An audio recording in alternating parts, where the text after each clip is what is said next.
especially given the fact that 2025 was so packed with events. I think it's going to be interesting to talk about that. But even the first 20 years of the first 20 days of 2026, well, that beats the year 2025, and I think we'll have a chance to talk in detail about these first 20 days. But first and foremost, Happy New Year and Merry Christmas.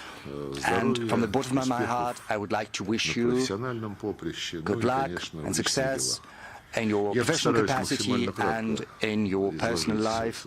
I'll try to be as succinct as possible in my opening remarks. Just recently, at the big press conference on December the 19th, President Vladimir Putin of Russia spoke in great detail on the foreign policy. Certainly, he also spoke about internal politics, and 5 days ago, on January the 15th, at the Kremlin, he spoke on international affairs as well during a big event. I have already spoken about how turbulent the beginning of this year has been.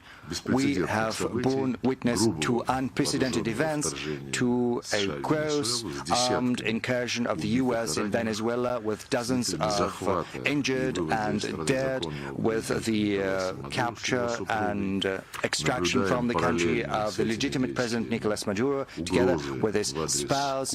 Accompanied by that, we see threats against Cuba as well as other countries of the Caribbean as well as of Latin America, and we're certainly deeply concerned by the overt attempts of external forces to destabilize the internal political situation in Iran. Kaja Kallas, a personality of modern days, has recently declared that she supports protests, and the international community, probably in the form of the EU, is seeking an overthrow of the regime. I'm not even talking about the aspirations of Western countries to continue using the Kiev regime with a view to dealing a strategic defeat against Russia. Well, this rhetoric has already gone down somewhat, but it still probably remains in the heads of European leaders. Suffice it to remember what Chancellor Merz has said, saying that Germany has to become once again the strongest country in Europe. He has also said that Russia should not be given a chance to get what it wants in Ukraine, because that would be tantamount to appeasement of Hitler. What do you make of that? Not many people have paid attention to his words, but they should have. We very much remember, and we shouldn't forget, what such conceit brought about for the German leadership several times throughout history. Getting back to the Second World War, for certain reasons we can't help remembering the Second World War, and speaking about that, we take note of the fact that there is a resurgence of rhetoric in Japan. They're not just talking about increasing their offensive armed potential, they're also talking about revisiting the non-nuclear status of this country, and they're basically overtly speaking about that right now. Certainly, we are witnessing profound tectonic shifts in the world order itself. It is illustrative that for the last decade, the West has been actively opposing the international law in its original principled form, its own concept of a rules-based world order. And it is quite telling that right now this term, the rules-based order, has basically fallen out of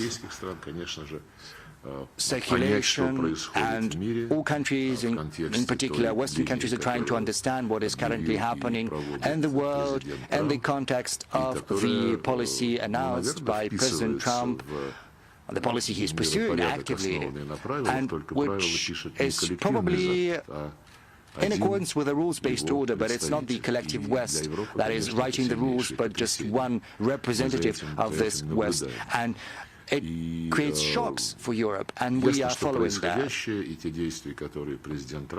It is clear that what's happening and the acts announced by President Trump are an illustration of the competition. On many occasions, we have spoken about the recent trends in the world economic development, namely the People's Republic of China resorting to the very rules that were devised by the West for the globalization model, has managed to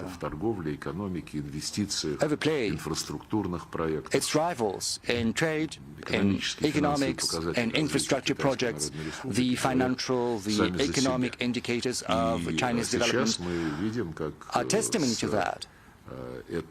We are also seeing that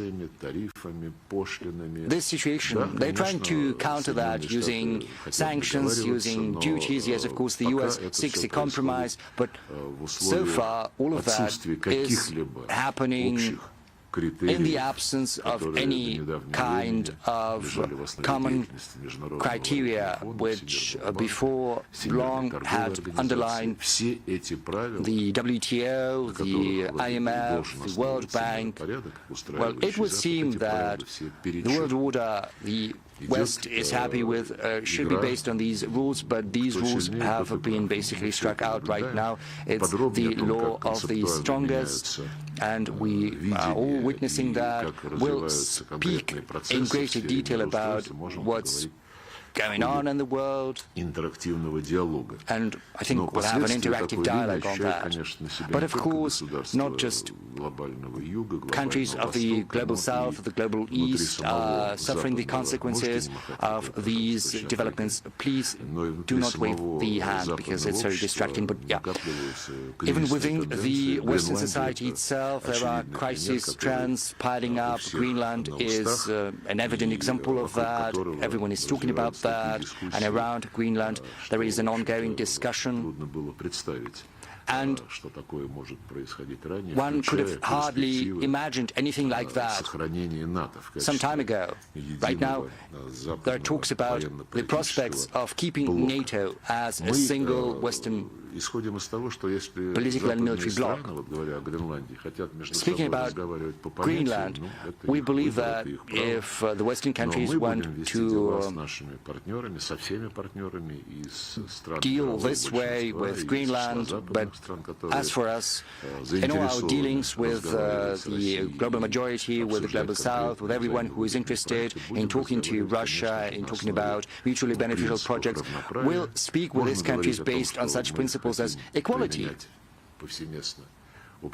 We would like to use ubiquitously the general norms of international law, but the most important principles include equality, mutual respect, as well as a surge quest for a balance of interests.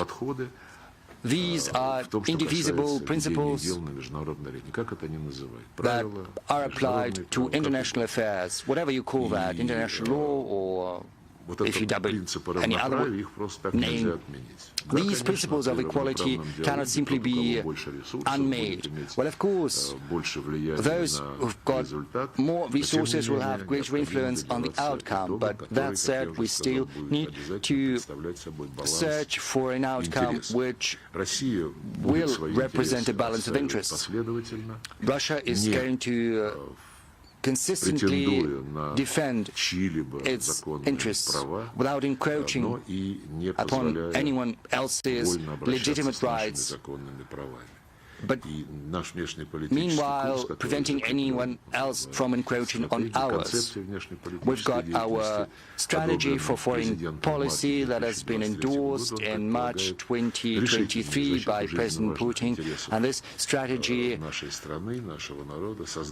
states the need to protect our rights, creating a favorable external environment for Russia's internal development, and of course there is another thing of the utmost importance, namely our further actions with a view to strengthening our national sovereignty. I would also like to say that in this context of strengthening our national sovereignty, we have a huge help in the form of amendments that were made to the Russian Constitution in 2020. As I said, we are willing to work with everyone who reciprocates, who is disposed to seek an honest dialogue without blackmail, without pressure, without any of that. And everyone knows that very well. Now, speaking about the rhetoric used by the West against Russia last year, I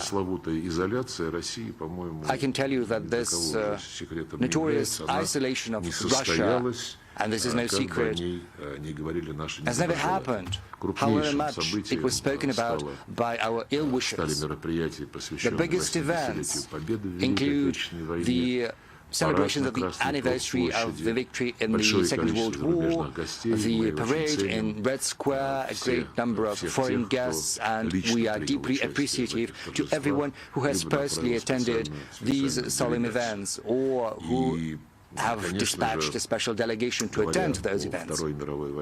And speaking about the Second World War and its outcomes, I would be remiss if I did not mention the similar event that took place in Beijing on September the 3rd to celebrate the defeat of the militarist Japan and the end of the Second World War. These two events have been a brilliant illustration of the fact that the overwhelming majority of countries are not willing to forget either the history or the lessons of the Second World War. And this is a very important conclusion that we can draw from the outcomes of last year. As for our relations with concrete countries or concrete regions, I'm not going to dwell on that right now because we'll have a chance to talk about that during the Q&A session.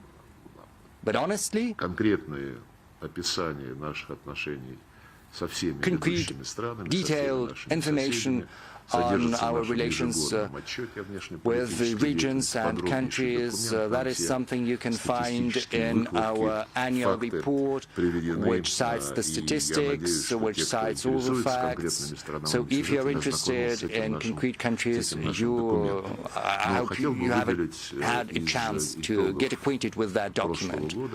But speaking about previous year and its outcomes, I would like to mention something that has an increasing importance in 2026. First and foremost, I refer to our policy of building a belt of good neighborliness and cooperation in post-Soviet countries, and the Shanghai Cooperation Organization, and the Eurasian Economic Union. And we will keep promoting these flagship initiatives that were put forth by President Putin. First and foremost, I refer to the establishment of a greater Eurasian partnership, and based on this material foundation, we'll try to build a continental architecture of equal and indivisible security. Incidentally, together with our Belarusian friends, we are promoting an initiative aimed at elaborating a Eurasian Charter of Multipolarity for the 21st century. This charter has been announced as open for participation to all countries of the Eurasian continent without exception. I spoke about our relations with China. These relations are unprecedented in terms of their depth, of their level, in terms of how much our positions coincide on the developments in Eurasia as well as partners across the world arena. I would also like to note the special and privileged nature of our partnership with India. India is another country that President Putin has paid a visit to in December last year. And our efforts to strengthen security in Eurasia have been translated into a treaty on comprehensive cooperation with North Korea, with the Democratic People's Republic of Korea, that has provided international help in liberating Kursk region from Ukrainian militants. I've spoken about the Shanghai Cooperation Organization as well as BRICS.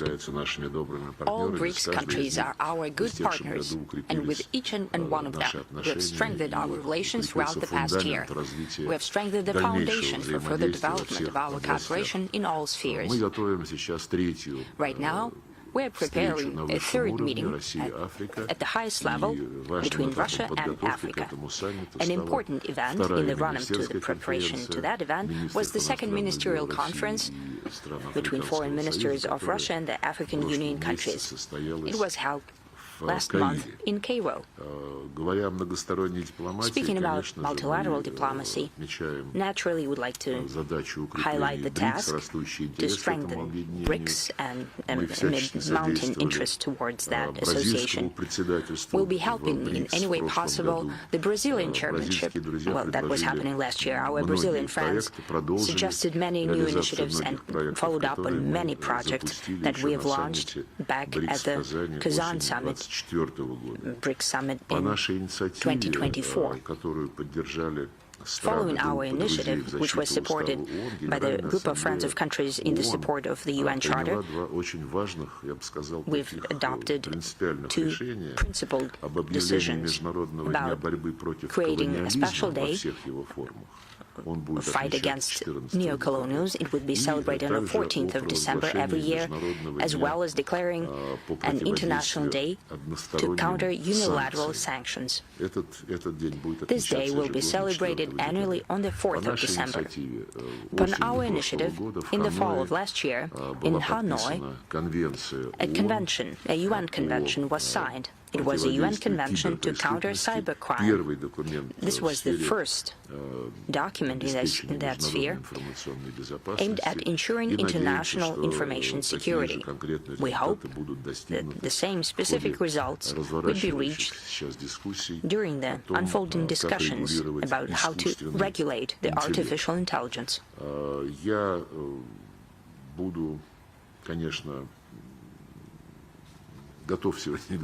I'll be prepared to speak on all aspects of Ukrainian crisis, but I can mention, as was said multiple times by President Putin, we are committed to finding a political and diplomatic solution to the Ukrainian crisis. If we take a look at the history and background of that crisis, starting with 2014, especially starting with 2022, there was never a lack of goodwill on the part of the Russian Federation in terms of reaching political settlement. However, each and every time, our Western neighbors, primarily European, did everything to torpedo those agreements. They're behaving the same way right now in regard to the initiative promoted by the Donald Trump administration, trying to convince the U.S. administration not to find an agreement with the Russian Federation. If you read up on the statements by the European politicians, leaders, and Kaja Kallas and Ursula von der Leyen, Macron, Starman, Rutte, everyone, they are seriously preparing for the war with the Russian Federation. They're not hiding that fact. Our position on the Ukraine, to put it in a nutshell, is that there is a need to eliminate the primary causes of that crisis, the primary root causes that the West has been creating for many years in order to turn Ukraine into a security threat against our country, trying to create a stronghold against Russia right at our border. And they were encouraging purely Nazi regime, which came to power as a result of coup d'etat in 2014. a regime that has made its policy to eliminate by law and by everything, elimination of everything Russian, media, education, and canonical Ukrainian Orthodox Church. We have an interest in facilitating decrease of tension in all spheres that I've mentioned before, be that Venezuela, and I'd like to especially highlight the Iranian situation that needs to be settled by respecting Tehran's right for peaceful use of nuclear energy. We're also convinced that in order to find a long-term resolution for the situation in the Middle East, we need to finally create the Palestinian state, executing the UN resolution, and we think that this is still very relevant, also in the light of the well-known initiative of President Trump on the creation of the Board of Peace. I think I'll finish my introductory remarks at this, and I'm prepared to take questions. Yes, please, РИА Новости. Спасибо большое. Thank you very Здравствуйте, much. Сергей Викторович. Кристина Good Родригес, morning. РИА Новости. Miss Minister, I'm here. Я здесь, I'm right здесь. over here. Christina Rodriguez, Если РИА позволите, Новости. я хотела бы задать вопрос, I'd связанный like to ask a с тем, что question вы сказали в that has to do начале. with something that you've События already последних mentioned. недель в мире The events of the показывают, past что week in the само world понятие are showing us that the very международного права notion of the уничтожается. international Возникает law is being вопрос, destroyed. действенно ли Hence the международное question, право, возможно ли ему Does следовать the или international law работает work? принцип Can we каждый сам follow за it? себя. Or the Как principle в each нынешних for условиях, himself хотелось бы подробнее узнать, is in реализуется place? инициатива президента How is России о the евразийской initiative безопасности? on И Eurasian если security можно, by сразу же President здесь Putin has еще been один вопрос. implemented? And yet another Российские question. представители говорят The о Russian representatives are talking about the need реанимировать ОБСЕ. to Насколько resuscitate это the актуально с OSCE. учетом Is this евразийской relevant, considering безопасности? that the Какова Eurasian ваша точка зрения на современное? security notion? And so a lot of questions here. As for the world order and the international law and everything that has to do with that,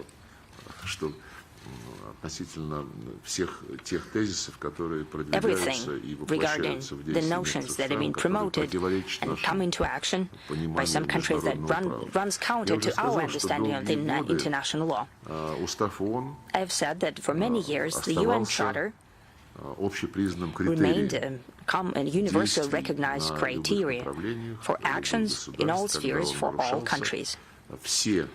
When the Charter was violated, everyone was prepared to discuss the violation or the accusation of a violation within the United Nations Security Council. We've seen heated debates there, but no one doubted that this is the central place for the discussion on peace and international security. After the collapse of the Soviet Union, there was a time when the classic use of the international law as the foundation for multilateral relations was substituted by something that is commonly known as a unipolar world, when the United States were leading the Western Bloc, including NATO, essentially decided that the end of history has come, as was declared by Francis Fukuyama in his famous book. They were thinking that no one would stand in the way of Western dominations with all of its theories, liberal, non-liberal, conservative, and so on. So the West was dominating in the world sphere, according to them. When President Putin came to power in the Russian Federation as the outcome of the election in 2000, the situation started to change. Rather, the situation was shifting towards the revision of this very unambiguous Western approach to the world order. In Russia, in the odds, with President Putin started to become aware of its place in the world arena, it started to bring back its identity and started to restore it with the full respect of its 1,000 years of history, traditions, principles, friends. With that, the West was starting to think that these are just words, that will talk, but it will die down. So the West did not even respond to the Munich speech by President Putin in 2007. And many serious politicians are now regretting that. They are regretting that did not listen to it, did not think of it as of something more than just words, just rhetoric. Our new foreign policy concept states that we are a civilization nation, will not abandon our roots. We don't have a right to do that. And we keep in line with the traditions left to us by our forefathers. You've mentioned Eurasian security. Interestingly, Eurasia is the largest continent of the world, unlike Africa. And Latin America does not have a continental organization that would encompass the entire continent. There are many sub-regional institutions, ASEAN, OSCE that you've mentioned, some CSTO, CIS, post-Soviet Union space, Eurasian Economic Union, including the SCO, the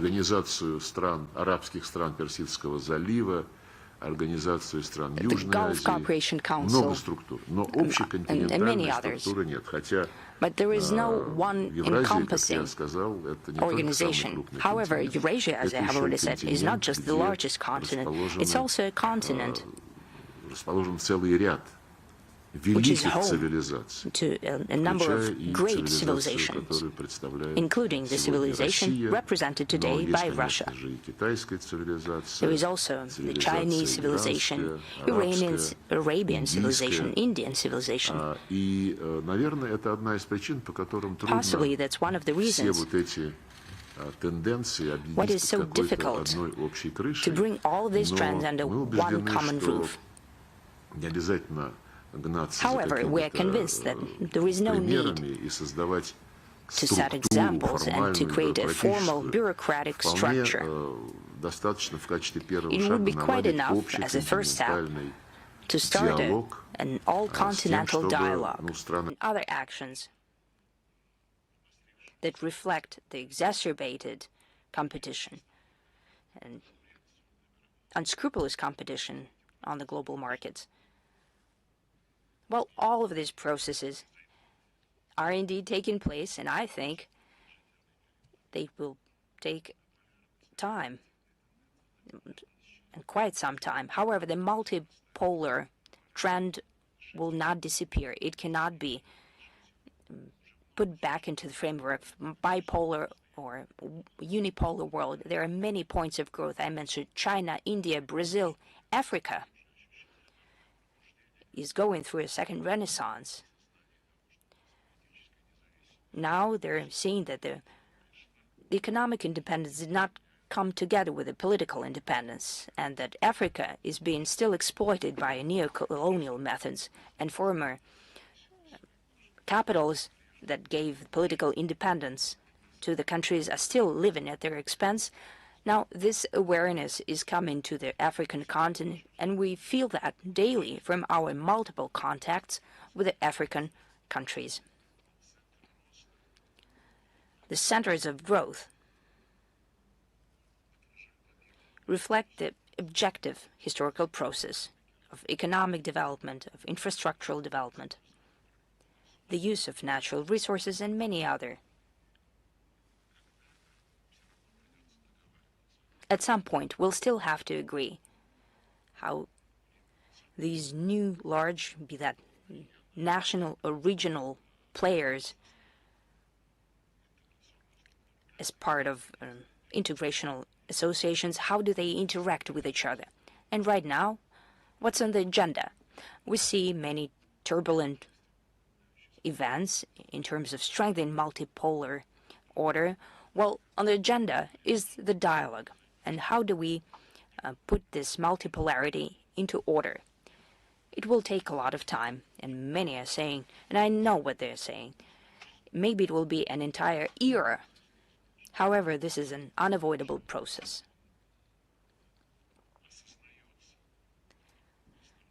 It's being perceived, and main players are being aware of that.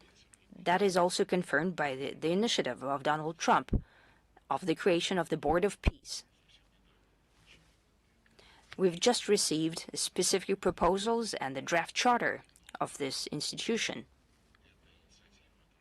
This initiative reflects the understanding by the United States that even they, with their foreign policy and their philosophy in foreign policy, believe it necessary to gather a group of countries that would cooperate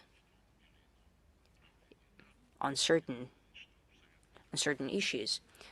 Some may contradict me in saying that the Board of Peace was announced in such a way that everyone should bow to the United States. Well, that's a situation that right now Washington would like to see, I guess, but I'd like to assure you that the Donald Trump administration,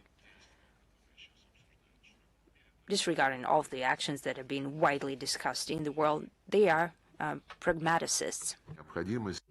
And it will realize the need not just to bring together a great number of countries under its umbrella, but also to take into account their legitimate interests in full. Let me highlight such a position, the readiness and the need to take into account the interests of partners is fully reflected in the approaches of Donald Trump administration when it comes to the Ukrainian settlement. That is the only Western country that is ready to address the task of eradicating the root causes of this conflict. In many ways, they were created by the predecessor of Donald Trump, by Joe Biden and his administration. Hence, this is just the beginning of this process. It will be challenging. It would require mobilizing all the resources of all the growth hubs that I was talking about. But if there is the goodwill, and we see signs that such a goodwill will still persist, we'll have success. When it comes to the OSCE, you said that somebody called to resuscitate it, revive it. Well, I do not know whether it is possible to revive it. The OSCE has hit such a rock bottom that there's nothing else to do. The organization that was established upon the principles of equality and consensus has turned completely into a tool that the West, using its majority, has been turning against the Russian Federation on a daily basis. And our stance on the OSCE boils down to the fact that we continue our participation there, but not because we harbor some illusions or hopes. In the current context, all hopes are illusions, but simply because we want to support those OSCE member states that still have common sense. There are quite a number of these countries. Besides our colleagues within the CIS, I'm talking about Hungary, Slovakia, and in a host of other Western countries, we see such sane forces.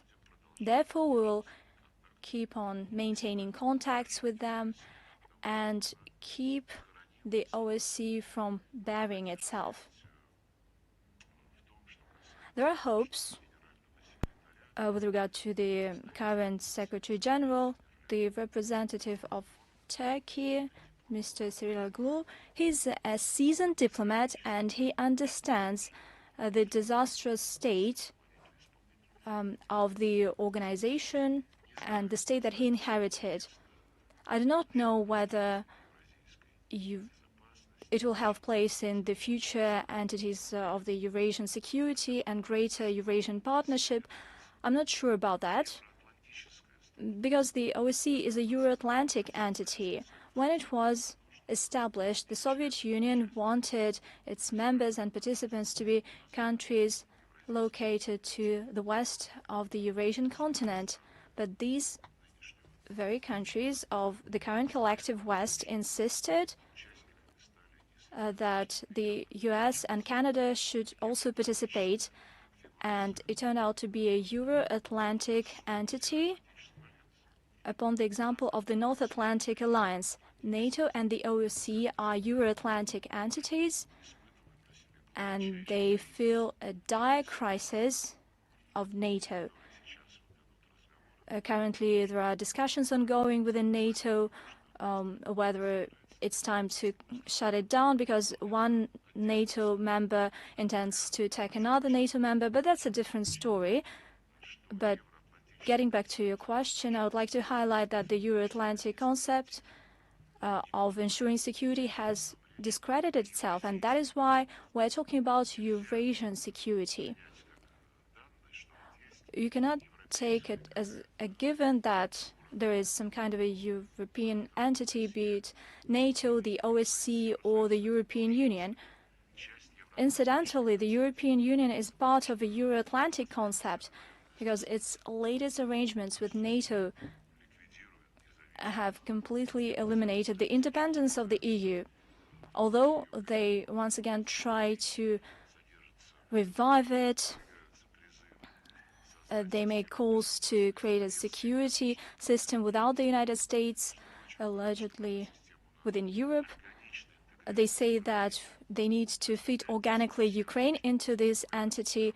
There are ongoing discussions to create some kind of a construct against the Russian Federation. This mindset underpins the position of the majority of the OSCE member states, Western member states, and this mindset is nefarious. It will lead to no good. I'm talking about the West and the OSCE. I can talk a lot about this matter. I tried to set the tone to our discussion. Probably it would be easier to ask questions. Political Serbian newspaper.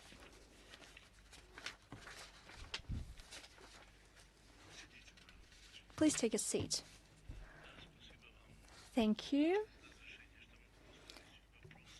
for this chance to ask a question. Željko Šajn, Political newspaper from Serbia. Mr. Minister, yesterday, could you please speak up? The Hungarian company MOL and Gazprom Russian company signed an agreement, signed a contract, and the Serbian company NIS will be owned by MOL. If we take a look at this geopolitical issue, you are an experienced minister. You've been here for 20 years. Well, just about that. Could you please tell me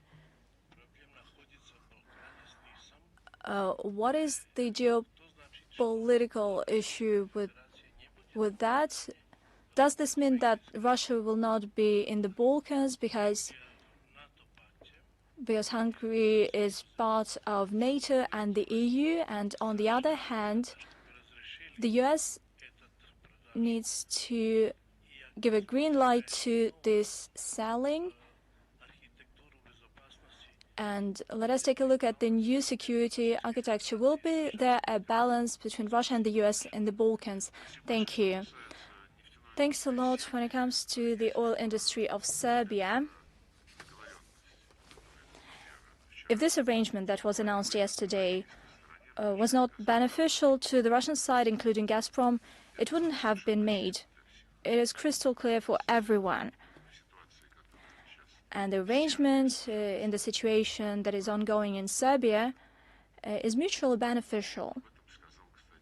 And by the way, it was stated by President Vučić when he came to Davos and when he was asked about that. Broadly speaking, you ask whether there might be some kind of forms of cooperation between Russia and the US in the Balkans. We're open for cooperation with everyone. And in this regard, let me remind you that the EU, that Serbia seeks to be part of for many years, namely Federica Mogherini, when she was a top EU diplomat, the EU claimed, with regard to the Balkans, when the EU deals with something, nobody has anything to do with that in this region. They were implying that Russia was not ready to help its Balkan colleagues to help resolve some issues. So in a broader context, talking about Serbia and its interests, I wouldn't just talk about the ways Russia and the US could cooperate in the Balkans, but also the attitude of Serbia for the EU. It was repeatedly stated that the Serbian future is within the EU, but the EU has repeatedly stated, well, we'll see. First, you need to recognize Kosovo's independence. You need to humiliate yourselves first. And second of all, join all foreign policy actions of the EU, including sanctions against the Russian Federation. Is it a decent thing to do for Brussels? Brussels keeps on living, following this mindset and philosophy that it outlined prior to the Ukrainian crisis. Before the first Maidan in 2004, Brussels stated the Ukrainian people must make a choice. He's either with Russia or with the EU. And this friend of all mindset is a guarantee that the EU will end up badly. I do hope that our Serbian friends completely realize where they are being dragged into and what price they need to pay, and how they intend to increase their clout in the Balkans. We have more opportunities with the US in the Balkans to contact more in terms of Bosnia and Herzegovina and other countries of the region. We do have such contacts. So far, they haven't led to any positive or specific results. However, we are open for such contacts, and by the looks of it, the American colleagues are ready to develop them as well. Ukraine.ru. Over to you.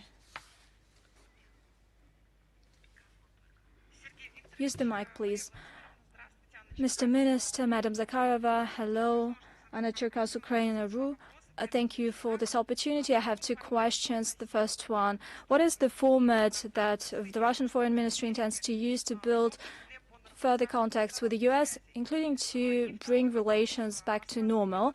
And the second question, Moscow claimed that US President Donald Trump decided to liberate 2 Russian citizens that were part of the Marinera crew. Were they released? Were they set free? Have they come back home? Where are they now? And overall, Minister, in your view, the seizing of a Russian-flagged tanker by the US troops, had it a negative impact on future prospects between Russia and the US? Thank you for your question. The first part of the question was about the interaction between Russia and the US. Yes, the format that the Russian Foreign Ministry intends to use to cooperate with the US is not just we're planning to interact, we're already interacting. Unlike Biden administration, the Trump administration immediately expressed their interest in overcoming this abnormal situation when the embassies of our countries in Washington and in Moscow, respectively, could not function and operate normally. From the very beginning of last year, we have established contacts and we have shaped a dialogue mechanism on the work of the embassies. However, at the very beginning, we outlined the need, and that is something that was supported by Washington, by the Trump administration, not to be just confined to issues of visas, who got visas, how the security services are working within the embassies, and purely consular issues, how diplomats are moving in the host country. What we proposed is to reach an agreement on the key issue that has to do with diplomatic relations, namely the issue of Russian diplomatic property. The Obama administration, 2 weeks prior to its departure from the White House, arrested this property, and it is being kept, and it was kept by the previous administrations, including, regrettably, the Donald Trump administration. let me remind you that in late December 2015, Obama all of a sudden announced that he seizes 5 diplomatic properties. Our ambassador, then Ambassador Sergei Kislyak, got a call from Mr. Flynn. He was a part of the Donald Trump team, and he intended to be part of the administration, and he asked our ambassador not to respond to this completely counterproductive and illegitimate gesture by Obama. And he said that in 3 weeks' time there will be the inauguration of Donald Trump in January 2016, and we will improve everything. And please do not make a harsh response to that. And we heeded to this advice, and we postponed our response. Regrettably, the Trump team failed to rectify this injustice. This is a flagrant violation of all diplomatic conventions. And then we explained to our colleagues in Washington that we had to respond. And since then, the situation has persisted. We would ensure that we start talking about this matter. Up until now, unlike the understanding that was reached, the American colleagues do not want to talk about that. In order to have normal operation of diplomatic missions, and in order to have some contacts, and Washington speaks in favor of expanding these contacts under Donald Trump. For this to happen, we need to have direct air flights, and that is something that we include in our agenda of negotiations. Talking about other tracks of our interaction with the U.S., it also includes Ukraine, naturally, and we value that under Trump, the U.S. became the only country that not only expressed the understanding and taking into account the interests of the Russian side, but also came up with the solutions. They took into account the root causes of the current crisis. We welcome such an approach, and we believe that it is completely justified in Alaska, in Anchorage, on the 15th of August last year, and President Putin has repeatedly stated it publicly. We welcome the proposals that were submitted by Washington prior to the meeting in Alaska. And we do hope up until now that this understanding is still in place, although we see that Europe and Zelensky with his team in a hysterical way try to confuse the US and try to make them change tack, try to impose their concepts, including primarily the 60-day truce or eternal truce. It is clear that the Ukrainian side is in a very bad situation on the battlefront line, and not only that, politicians in the corruption scandals have mired other processes, but allowing to rearm the Kiev regime once again and giving him a chance to have a respite and to attack once again the Russian Federation as a tool of frenzy Western Europeans. Well, we cannot allow ourselves to have this luxury. In Davos, some kind of meetings are scheduled for tomorrow, and they will try to persuade Donald Trump to take approaches that have completely failed and discredited themselves over the past years. But the focal point here is that when Europe talks about settling the Ukrainian crisis, they say we need to put an end to war as soon as possible, and at the same time we need to agree on the security guarantees for Ukraine, well, for what little remains of Ukraine. What does it mean?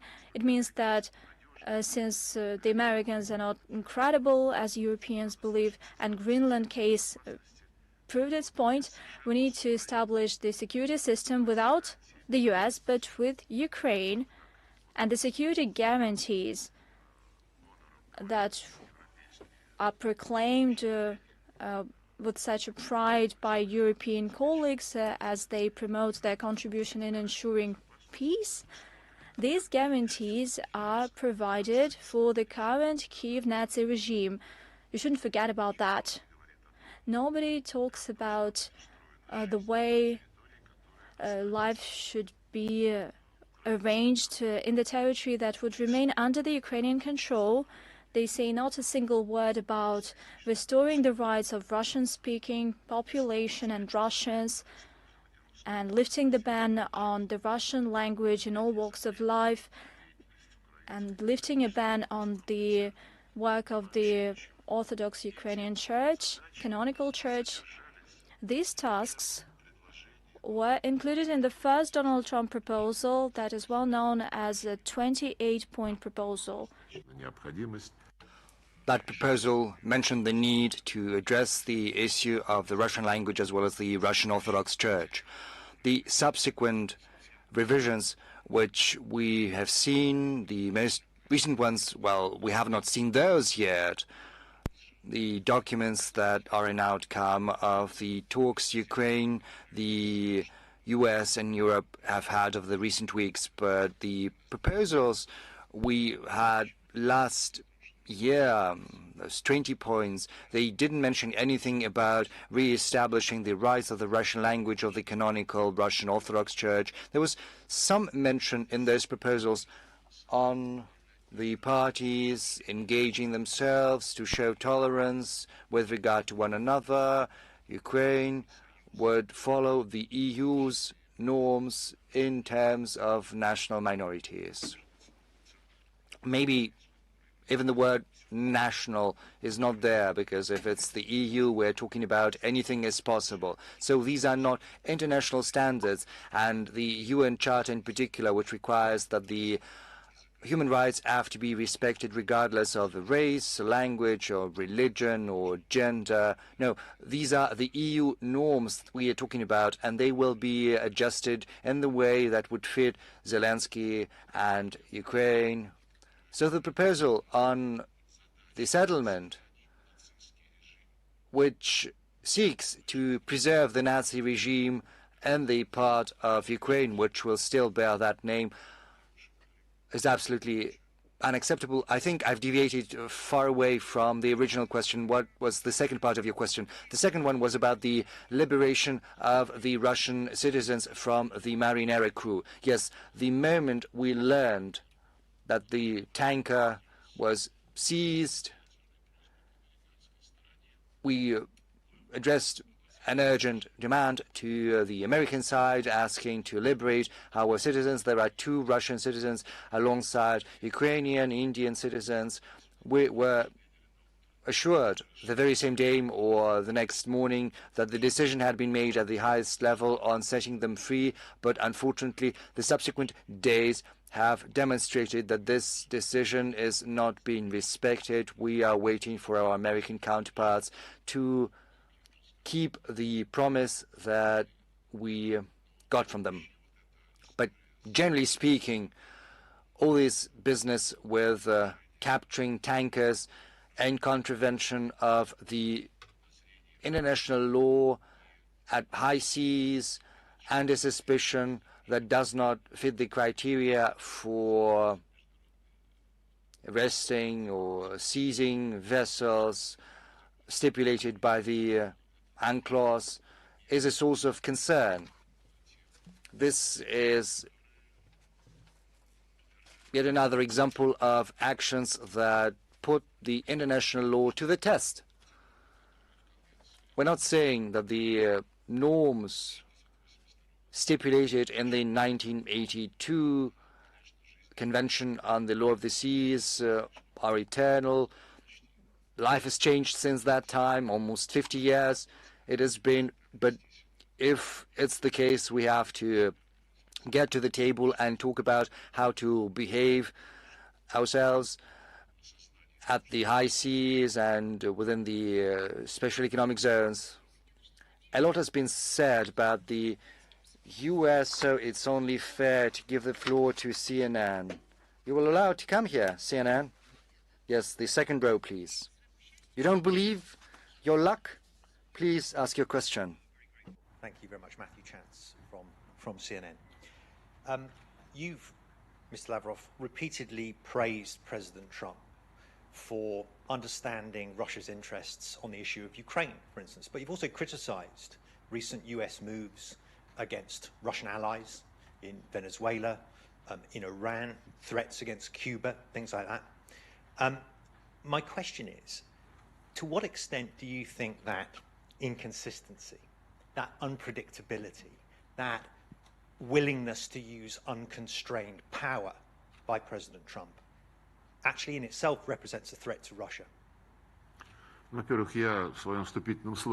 Well, from the outset, I spoke about Cuba and Venezuela in my opening remarks, as well as about Iran, and we see the inconsistency in actions by the administration of Donald Trump in terms of ensuring international security and their attitude towards international law. When asked this question several days ago, Donald Trump said he was not interested in international law. All the norms in the international arena were set by his own morality, as he said.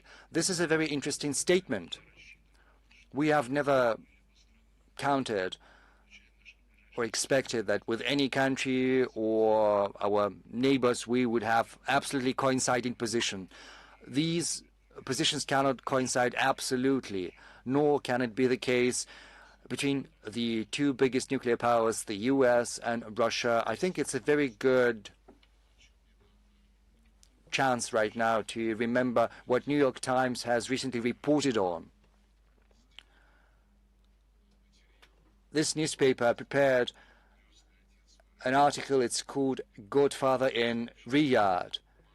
It says that Marco Rubio, during his talks with myself and with my delegation in Riyadh in February 2025, as New York Times has said, has basically switched on the film lover mode, citing Godfather.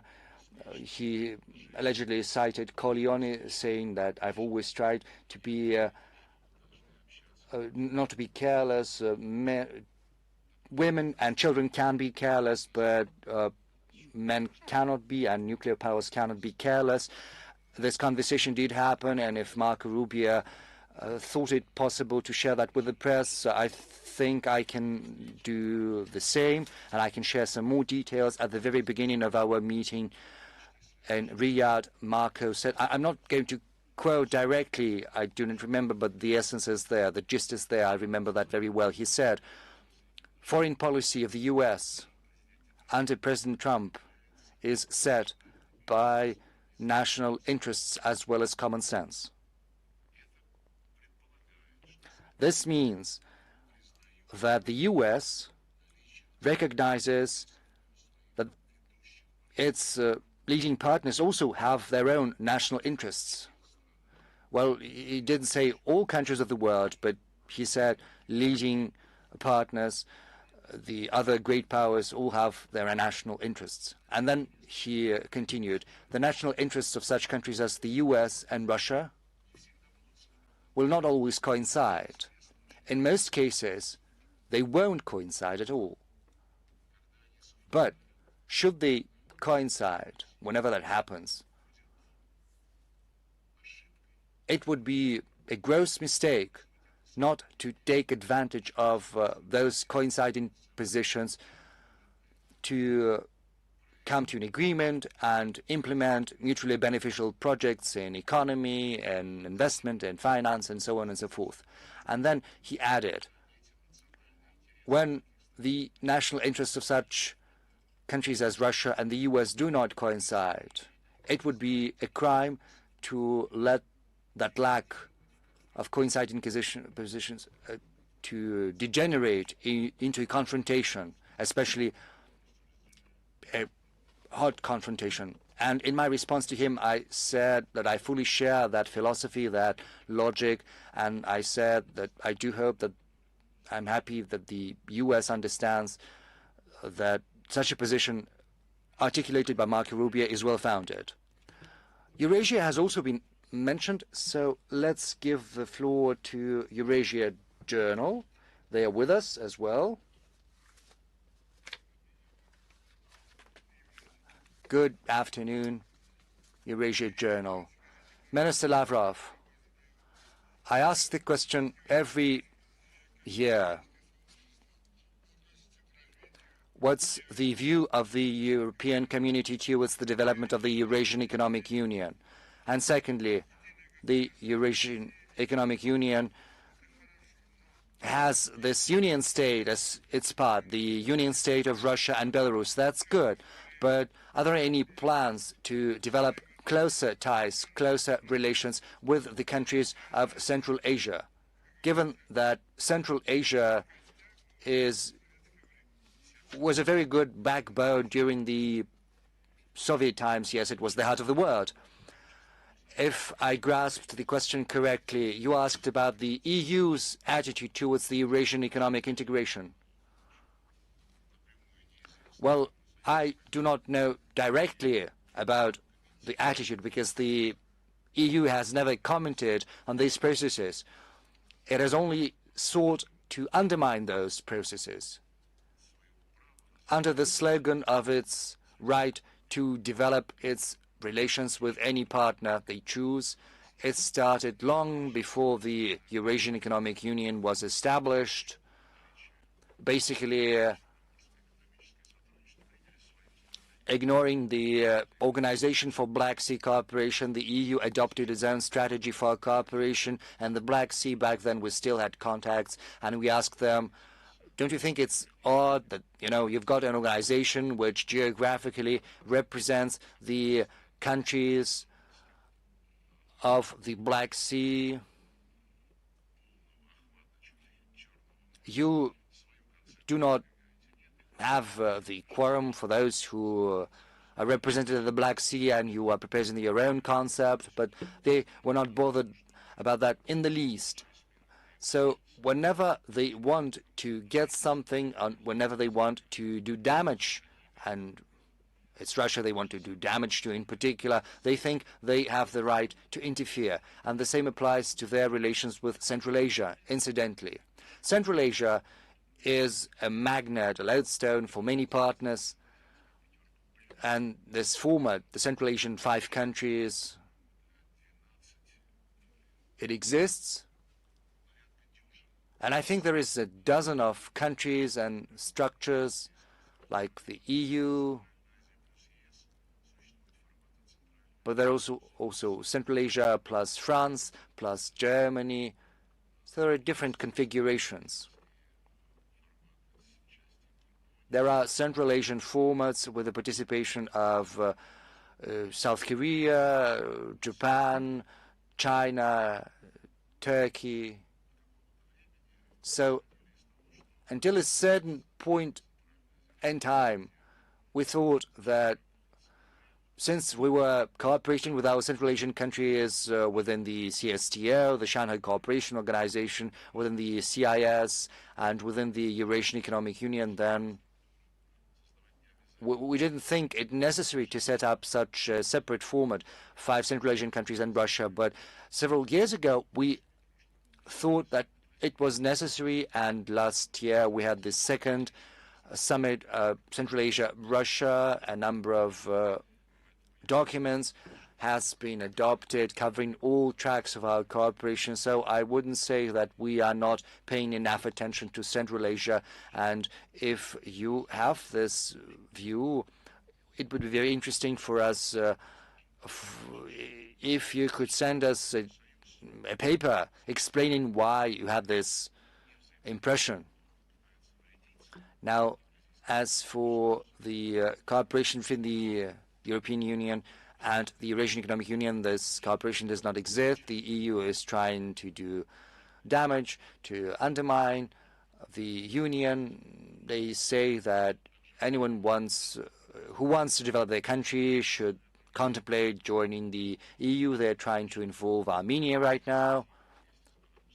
But we've got an initiative with our Belarusian friends on Eurasian security as well as on a greater Eurasian partnership. And this initiative implies the participation of all countries of the continent. That means that the doors are open to Europe.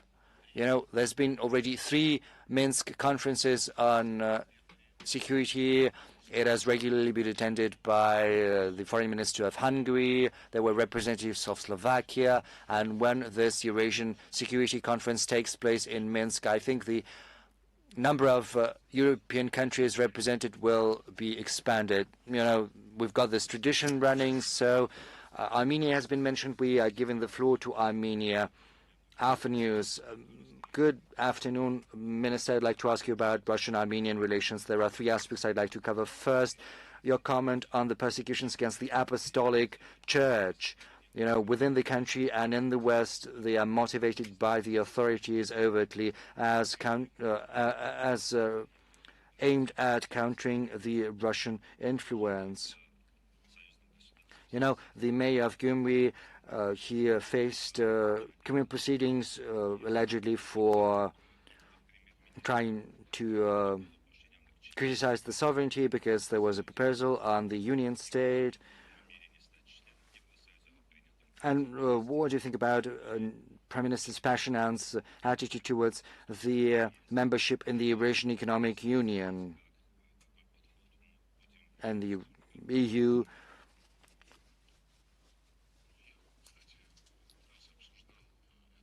Incidentally, I've spoken on this subject on multiple occasions. You know, I mean, this topic of this interrelationship between membership in the Eurasian Economic Union and the European Union. I spoke with my counterpart, the Foreign Minister of Armenia, and I spoke about that with Prime Minister Pashinyan. I think it was 12 months or 18 months ago when I last visited Yerevan. To anyone who has but the slightest notion of how the Eurasian Economic Union is operating or the EU is operating, it is evident that it is impossible to transition to the EU standards while remaining a member of the Eurasian Economic Union. This is something that we have heard on multiple occasions from Deputy Prime Minister Overchuk. He explained that during his contacts with his counterparts from Armenia. Technically, this is impossible. And they're not just incompatible because there are different norms, different standards in trade or investment which do not fit one another. But also because Brussels, well, the EU, Brussels, it represents, is persistently promoting the idea of transforming the legal framework of Armenia, making it compatible with the European standards. And as I said, in particular with regard to Serbia, these standards imply the need to join all EU policies such as the anti-Russian sanctions, the anti-Russian rhetoric. Just recently, in December last year, a new strategic agenda was signed for the partnership between Armenia and the EU, and it enumerates all of that. There needs to be coordination in foreign policy, in trade, in liberalizing the visa regime.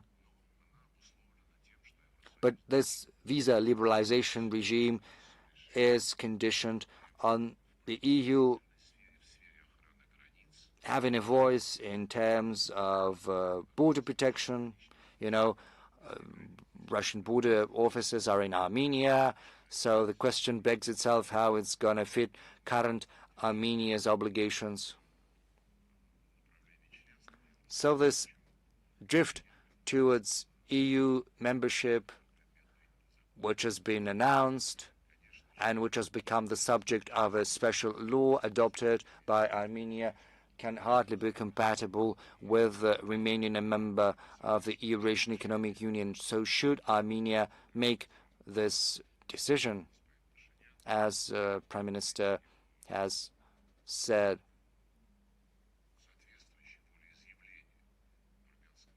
if it is in conformity with the will of the Armenian nation, well, then it's the will of the citizens. But it's hardly possible to ignore the economic factors and the economic indicators we can see over the last decade. Armenia has become a fully fledged member of the Eurasian Economic Union back in 2015.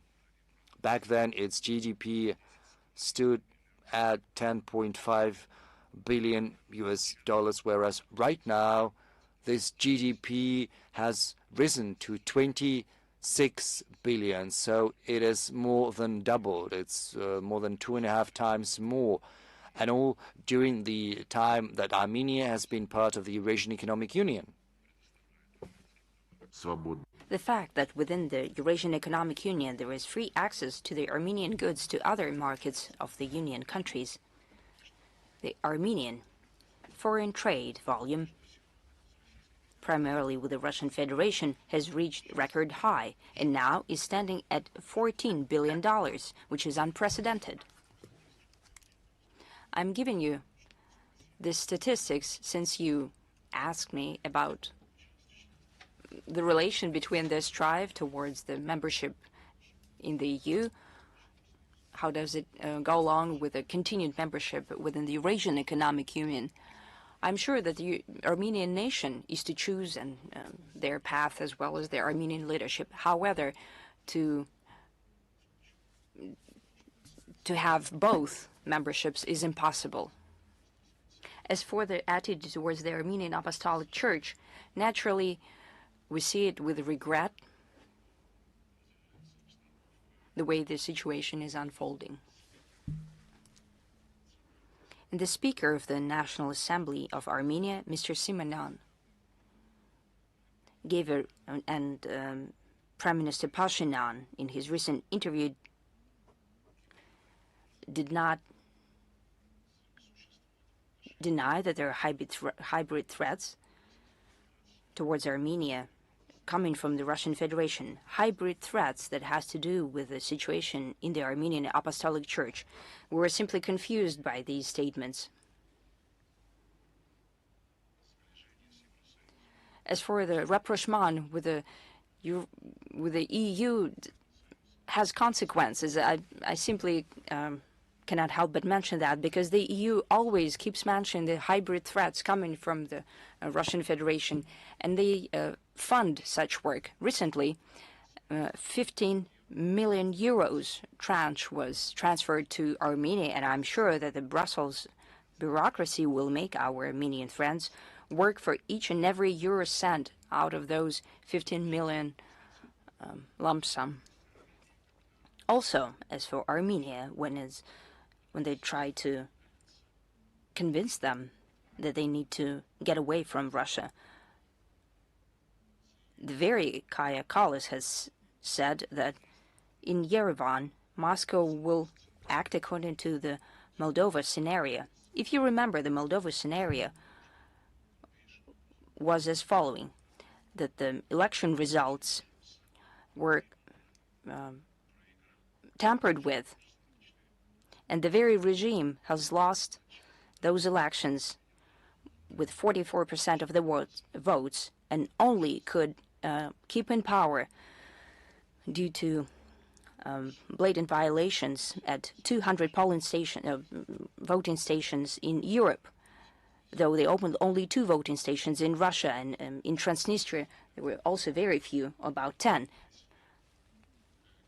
So if Kaja Kallas openly recognizes that during the upcoming elections in Armenia, the Moldova scenario will be used, then if I was the Armenian community, the Armenian nation, I would consider that very seriously. As for Vartan Gukasan, you've mentioned in a very justified way that he's been accused of saying that it's possible to view the possibility of Armenia joining the Union State of Russia and Belarus, arresting the person for presenting his political views, the political views that are not aimed at undermining the sovereignty or territorial integrity of Armenia, a statement aimed at maximizing the opportunities for foreign relations in the interests of development of the country, that also caused confusion and a serious concern. I know that he has been released but remains under house arrest. We expect that the political figures in Armenia that advocate for deeper cooperation with Russia will not be persecuted. Since we spoke about Moldova, let's move to Sputnik. Minister Kirill Orlov, Sputnik. Yes, I wanted to ask you a question about Moldova. You've already mentioned the Moldova scenario. And quite recently, the president of Moldova, Maya Sandu, mentioned that she would support the entry of the neutral state, according to constitution, of its accession to Romania, a NATO country, and at a referendum she would vote for that. My question is, what's the Russian take on the possibility of such scenario in principle? As for a proposal of President Trump, you've mentioned it before. I would like to ask you about. I would like to ask you more details about Trump's initiative, but the idea of the new organization that would deal with the matters of peace, initially with the Gaza issue. Do you think such an organization would be capable of helping the world? Does the world need more new organization? What's the Russian view on that? As for Moldova, its policy towards the rapprochement with the European Union, or rather being consumed by the European Union, since we hear more and more voices about the reunification or joining Romania will be the closest path towards the membership in the European Union. That policy destroys the Moldovan statehood, and it creates the impression that the European Union has a stake in that. We can see that in many facts. For example, Moldovan language has been renamed as Romanian language. The school textbooks, instead of history of Moldova, they teach the history of Romania. The Nazi henchmen, such as Antonescu, have been claimed to be national heroes, and historical facts regarding this, not just the Second World War, but the previous and the further development of the region, have been distorted very blatantly or simply ignored. Anti-Russian narratives have been pushed through. We've been accused of all sins or all issues in the Moldovan Republic, also in essential collapse of the economy and social sphere, growing unemployment and poverty levels, and outflow of population. We are also accused of that. As far as I remember, the external debt of Moldova stands at about $12 billion, and the population is about 2,400,000. I think it's a catastrophic level of debt per capita in terms of future social and economic development. Poverty level is sky high. Number of people with low income is about 2/3 of the population. Other economic indicators, balance deficit and lower export to the European Union as well. Well, beautiful words should always be matched against the actions. Nevertheless, we see that the Sandu administration members keep saying, despite the examples of Ukraine and the Baltic states, and the EU does not need an independent Moldova. This is pure geopolitical calculation. Possibly there are political forces in Moldova, I hope that it is so, forces that are aware of what's happening, and they're following the opinion of a majority of the Moldovan nation. It is for a reason that the Sandu regime among the Moldovan people who live in the country was not supported. They did not receive a majority during the latest elections. We have every interest in good relations with Moldova. We give them no reason, though they've been instigated by the European Union, to undertake any hostile action. However, unfortunately, the EU follows the current Chisinau authorities, which are completely subjugated to them. A lot has been said about Kaja Kallas while she's thinking about the future of the EU. Let's talk about the Baltic states. Balt News, please. Balt News, Россия сегодня. I'm here. Hello, Minister, Madam Zakharova. Over the past years, Baltic states have become a military stronghold for the whole NATO. Moreover, there are multiple provocations happening against Russia in the territory of the Baltic. The navigation is hampered. Moreover, the Baltics are standing in the way of Chinese maritime logistics. Hence the question. As for diplomatic concerns and so on, what kind of other measures can be undertaken by Russia? Well, the Baltic states have already become notorious. In the past 2 or 3 years, the EU and NATO were keeping up on building militant anti-Russian rhetoric, calling to prepare for the war against Russia. Together with the Germans, the Baltic states were also very vocal, including their leadership. As for accusations that were placed against Russia, you are fully aware of them, of all those statements coming from presidents, prime ministers, foreign ministers, defense ministers.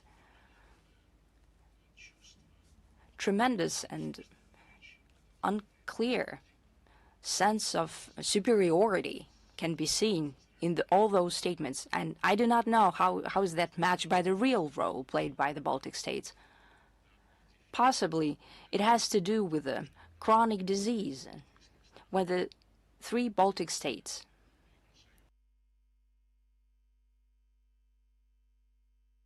were happening with Ukraine right now. It does not only satisfy all the demands, but it violates all of them. Back in the day when we had good relations with the EU, with Romano Prodi at the head of the European Commission, well, we asked them that they've been rather careless in engaging them in the EU. They will be a burden for the normal functioning of that trade and economic structure that the EU was at the time. We were told that, yes, there are certain nuance there. They did not grow up entirely to be fully fledged members. However, for political reasons, we'd like to take them in. After the Baltic states received independence in 1989, after they received independence, they continue to have phobias against the Russian Federation. Well, we were told that they're afraid that you will attack them, therefore will accept them to the EU and NATO, and they will come down. They did not. On the contrary, in the EU and NATO as well, they started to play the role, the first violin in instigating Russophobic sentiment, and that continues to this day. What's the specific result from that membership they can show to their population? Well, let's look at the statistics as well. What's left of the population in those states? After a great number of people went looking for a better life to Europe or other parts of the world, what's the economic growth shown by the countries? What are the GDP per capita indicators? And many other notions here.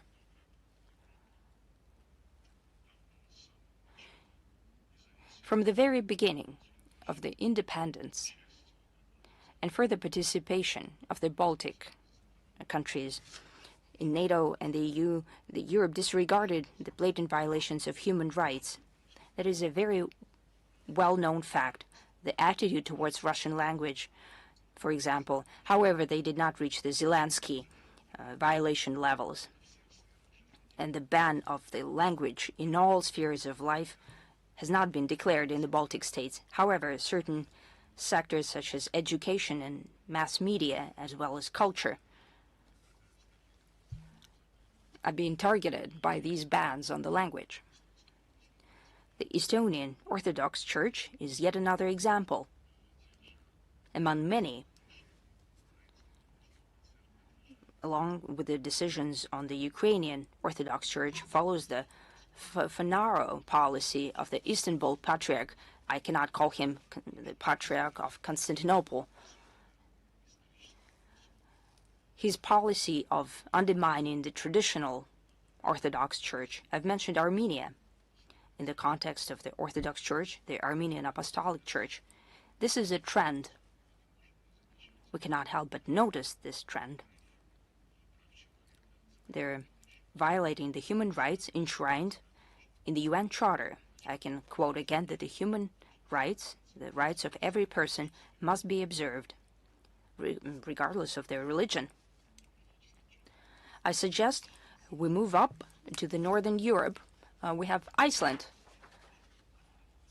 And I see Central Europe, Italy and Spain. Please prepare yourselves. Happy New Year. Minister, Madam Zakharova, I represent Iceland. And American imperialism, if we speak frankly, has reached new levels. For 150 years, they've been dealing with the Southern Hemisphere, poor Latin American countries, Arab countries, and Africa, and so on. Now they're talking about acquiring Greenland by military force. William Long, the future U.S. ambassador to Reykjavik, stated that he will make Iceland the 52nd state of the United States, and he will be the governor. So the U.S. are looking with a greedy eye on Iceland and Greenland.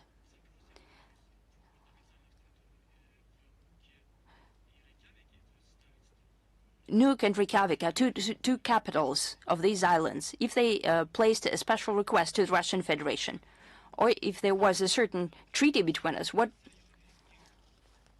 would you say? We see the deterioration of European elites, and Sergei Karaganov is an important person in Russian political structures, and he said in his interview to Tucker Carlson, our colleague, that this would be undesirable, but it is quite possible to use nuclear weapons against the European continent, and he will choose Germany. So what's your question? What's your take on the first part of the question? If Nuuk and Reykjavik send you a request, but what's the request from Nuuk or from Reykjavik, the two capitals, about the treaty with the Russian Federation, about friendship and cooperation as a beginning, and possible military cooperation? And the second question, if you could comment on the words of Mr. Karaganov. As for Mr. Karaganov, I would not comment on that. He's the only person who can control our nuclear arsenal. That's our commander-in-chief, the president of the Russian Federation. Our nuclear policy is a transparent and published document. We update it regularly, and you can read up on that. As for a hypothetical proposal from Greenland and Iceland, as far as I understand, to sign a treaty about mutual aid with the Russian Federation, you know, I don't see conditions that would allow for such a possibility to even be considered. And I don't think that anyone in Nuuk or Reykjavik is even thinking in that direction. The logic of your question is going down the wrong road. it means that you would like for these poor territories, which is one is soon to be acquired, and the second one will be the next, for them to run to us for help. We're not saying that someone did not help them, Russia or China or anybody else. What we're talking about is that they're members of NATO. And this alliance, right now, is being put to the test. What's its worth? We absolutely have no interest in interfering in anyone's affairs. If we talk about Greenland, well, that's part of the issue that has to do with the consequences of the colonial era, starting with the 13th century. Greenland essentially was a Norwegian colony, starting with the 18th. The very beginning of the 20th century, it was the Denmark's colony. And by the mid-20th century, an agreement was signed according to which it is part of Denmark, not as a colony, but as an associated territory. It was associated with the European Union, but in principle, Greenland is not a natural part of Denmark, is it? It was not a natural part of Norway or Denmark. It was the colonial acquired state. Well, people got used to that, and that's the other matter. But the problem of former colonial powers, well, it is something that is becoming more urgent. According to the UN, there are 17 territories that either do not have sovereignty or are directly dependent on the ruling powers. Unlike and at odds with the UNSC resolutions, France keeps the island of Mayotte. Judging by all of the decisions of the United Nations, it is part of the Comoros. The UK keeps the Malvinas in violation of multiple resolutions of the United Nations General Assembly. Britain also keeps the Mauritius island of Chagos archipelago. There are multiple examples. French Polynesia, Epars Islands, that are still kept by the French Republic. Therefore, these issues will be raised in the future as well, and it's not by chance that within the UN Group in Defense of the UN Charter, we adopted a very important initiative, namely to launch a campaign within the United Nations to clean up all remains of the colonial age. As I've mentioned, on the 14th of December every year, upon our initiative, we will celebrate within the United Nations the Day against colonialism in all forms and manifestations. When it comes to Greenland specifically, you know, I written some references, some quotes. Mr. Milanovic, he's a well-seasoned politician, he called President Trump not to put his interest before the interests of the people of Greenland. He highlighted that the decision on the future of Greenland shall be made solely by the people of Greenland.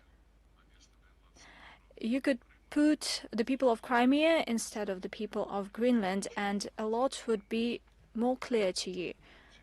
In Crimea, people had a referendum after the anti-constitutional coup, when the putschists that came to power unleashed a war against the Russian language, and they sent fighters to storm the Supreme Council of Crimea. In Greenland, there was no coup, but as President Trump said, this territory is simply important for the security of the US. Crimea is equally important for the security of Russia, and when they justify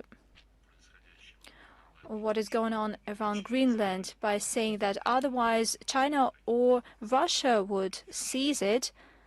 There is no proof of that, and in the West, economists and political scientists even expose it.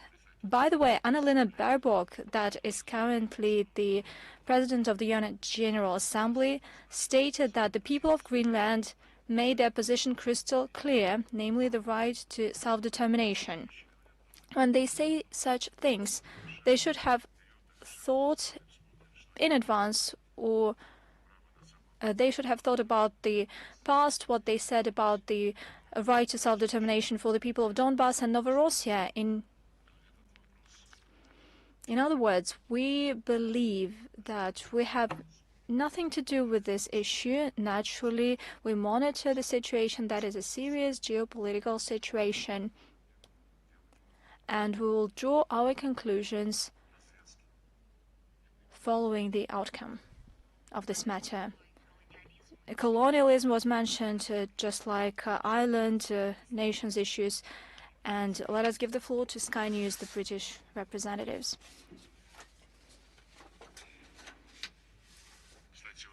By the way, Maria said Britain, and without any insults, I believe that Britain should be called Britain, because Great Britain is the only example when a country calls itself great. Another example was the Libyan Jamahiriya, which is no longer existing. Over to you. No offense. None taken. Ivor Bennett from Sky News. First of all, on Greenland, you say there's no proof that Russia and China would seize Greenland, but that's not answering the question or the issue posed by Donald Trump, who says that Russia is a threat to Greenland. So my question is Russia a threat? Is he right? Do you have designs on Greenland? And if not, how do you respond to his desire to acquire it? Do you support or oppose it? And on the issue of colonialism, how is what Russia is doing in Ukraine different to colonialism that you have railed against here? Russia has annexed Ukraine. It's now trying to take, annexed Crimea. It's now trying to take 4 eastern territories by force. How is that different to colonialism? Well, with regard to Greenland, I've already said everything. We have nothing to do with plans to seize Greenland, and I have no doubts whatsoever that Washington clearly understands that there are no such plans by Russia or the PRC. It's not our issue. Our issue is that we're interested in establishing an open, free Arctic cooperation within the Arctic Council, where the security interests and the interests of economy, environment, and the indigenous peoples of all countries of the Arctic Council would be taken into account. We were not the ones who halted cooperation within this entity, and we were not the ones who severed contacts. Incidentally, the United States shows their interest in resuming discussions within the Arctic Council, unlike some Europeans, although at the technical level there are still such contacts. Therefore, many didn't even know about Greenland. I'm talking about our citizens, until the moment when it was the top news. Well, you should decide it within the North Atlantic Alliance. Will take a look at how this issue will be resolved. Regarding colonialism, well, we have a lot of proverbs that could be applied to this question that you have asked. You know, when Joe Biden met with Vladimir Putin in June 2021, and there was this restricted format meeting engaging only Blinken and yours truly, and Biden, without any notes, without any memos, made his introductory remarks, and he said the following: the United States and Russia are two great powers. We're not better than you, we're not worse, we're just different. The United States was created following migration of semi-criminal elements from England, and they started living in their territories. They addressed the Indians' problem. Then there were the issues of slavery, migration, and all those who came to the US, starting with English settlers. All of them went to this melting pot, and they were melted regardless of their ethnic and other origins, and they turned to be Americans, and they went out of this melting pot with the human rights motto on their forehead. And you were created in a different way. That's what Joe Biden said. You developed neighboring territories, neighboring Moscovia, not by suppressing peoples, not by melting peoples, but by joining them, preserving their languages, traditions, religions, culture, and so on. And right now, you have a vast country, the biggest country in the world, as per the territory, where you have the most multi-ethnic population, and you preserve this multi-ethnicity at the state level. And that is why, as Biden said, it's hard for you to keep the country, especially a country that has nuclear weapons, in a state of unity. And Mr. President Putin, I respect you for managing to do that. That's what he said. I cannot imagine Russia to be falling apart. That's the case when Joe Biden was speaking without teleprompter, without autopen, that signed everything for himself. I just want to draw your attention to the fact that colonialism in the international law is applied by the states who had, and for the states who had colonies, and their colonies did not want to live with the colonial powers. It's not by chance that in 1960 there was the decolonization process, and as I've mentioned, it is not finalized. Britain unlawfully keeps a host of territories, including the Chagos Archipelago, and it's not by chance that in 1960 the United Nations General Assembly adopted a declaration by consensus, and Britain spoke in favor of it, just like the US and everybody else, including the Europeans, the Declaration on the Principles of International Law and the Principles of Interstate Relations.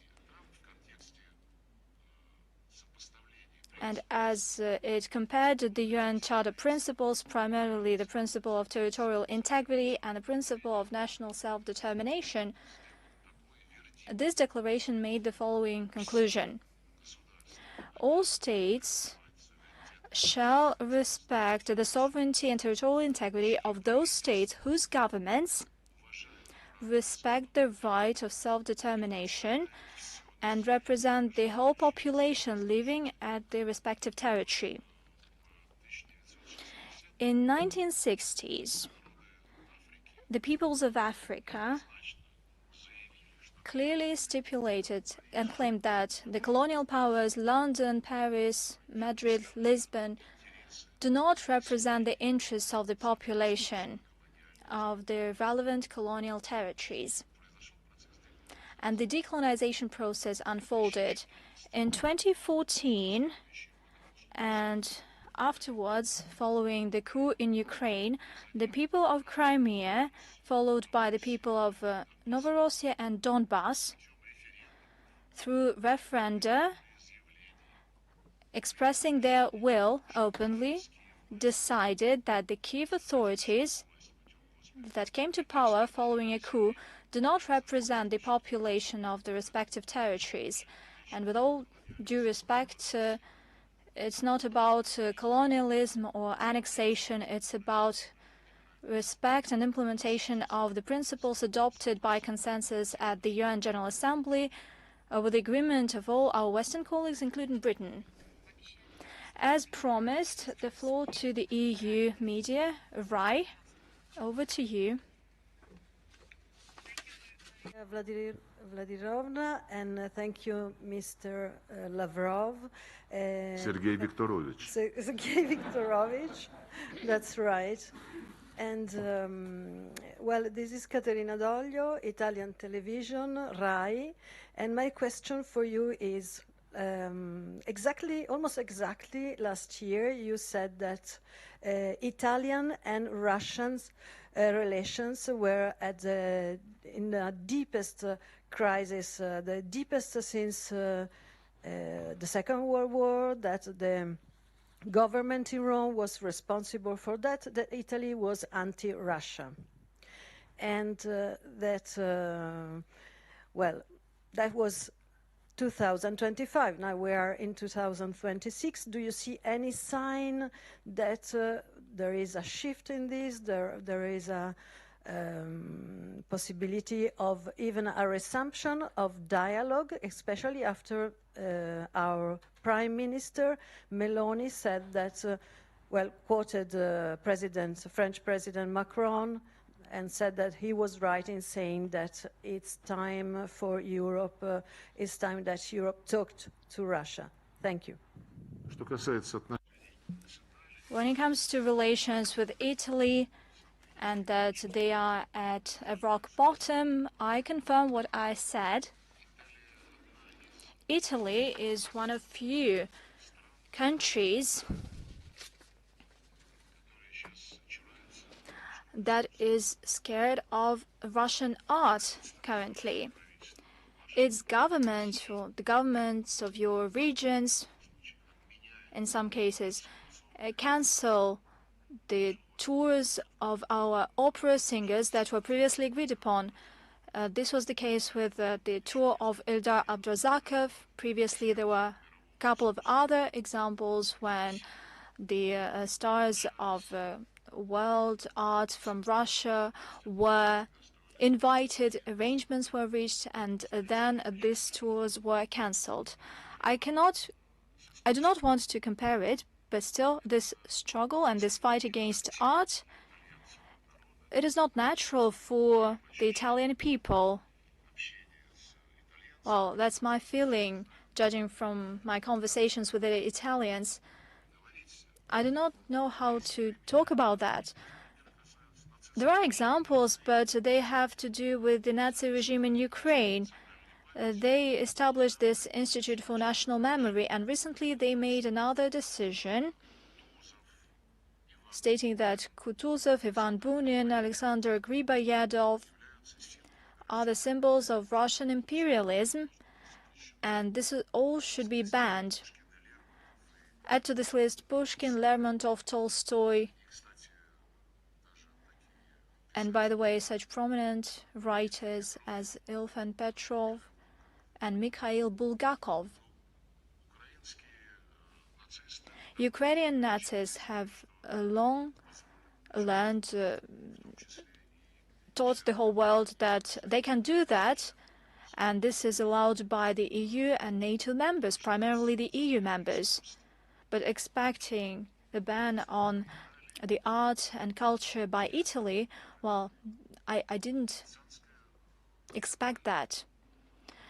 Venice Biennale, we have this pavilion and we're not allowed to use it, and the owners are renting it. Last time the Venice Biennale took place, our representatives just gave our pavilion to Latin American representatives, namely to Bolivia. How is it in line with the Italian mood and their way of life, and the Italian tolerance or zero tolerance to politicizing people-to-people contacts? I do not know. What was the second question? The question on whether it is possible to resume relations. Well, President Putin has repeatedly stated that we were not the ones who severed relations. We were not the ones who closed all the doors for Russia-EU cooperation. And in EU, there are some long-standing friends of ours, such as Italians. Now I'm being asked, Macron said something, Meloni said something, and what's your take on that? It's not very serious, when leaders of European countries, including the ones that I've mentioned, throughout 4 years, they've been stating that it is not possible to sit at one negotiating table with Russia, and all of a sudden, when they want to stand out from those who claim that we need to inflict a strategic defeat upon Russia, they say, well, Merz said, for instance, Russia is a European country and we need to talk with them. So those who want to talk with us in a serious manner, I advise you not to talk about it loudly and to proudly look at the audience. If you are seriously interested, you just simply need to call us, as it is a custom among diplomats. Oh, what is it? Like a threat? I'm going to talk to Putin? Macron has announced it another time. I think it was last year, some time ago, when President Emmanuel Macron gave a call to President Putin. Not a thing out of what he said during that telephone conversation had been any different from what Paris, including Macron himself, had been saying and continue to say publicly.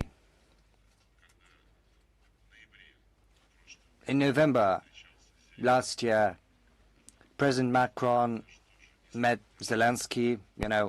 I couldn't help jotting down a quote. After the meeting with Zelensky, Macron said it was Russia that chose the path of war. Nothing could justify that war, not one single threat, only false ones, all of that in complete contempt of the truth, under the influence of reflexes of a country that cannot put up with its history. Just rude. Just kind of spitting on Russia. But we are above that, and we treat such statements not with disdain, but, we don't make much of them. Well, take anyone, but the French are supposed to remember Russia's history. They can't help understanding that history is not about what Kaja Kallas has said about 19 wars that Russia has unleashed against Europe over the last 100 years. No, they should remember that there was an invasion mounted by Napoleon, later succeeded by Hitler, who armed the whole Europe in order to defeat Russia and ensure its collapse. And this history is something we will never abandon. Well,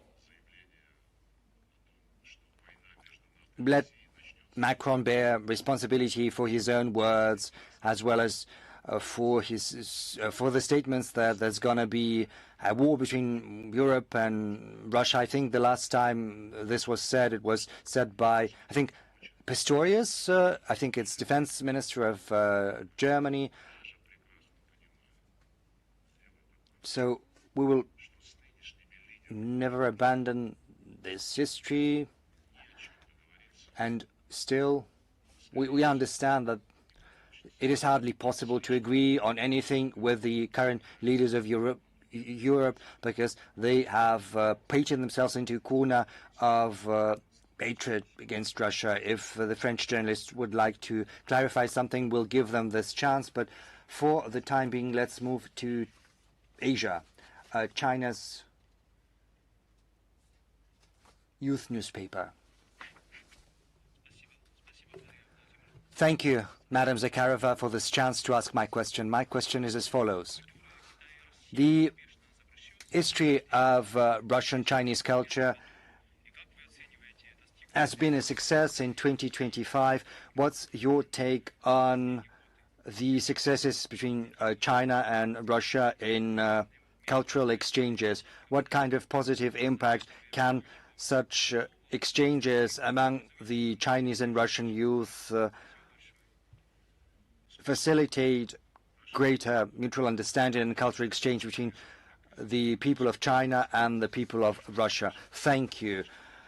Our relations with China occupy a very special place in the hierarchy of our foreign policy priorities, and the same applies to the foreign policy pursued by the People's Republic of China. Our relations have reached unseen heights, something which has been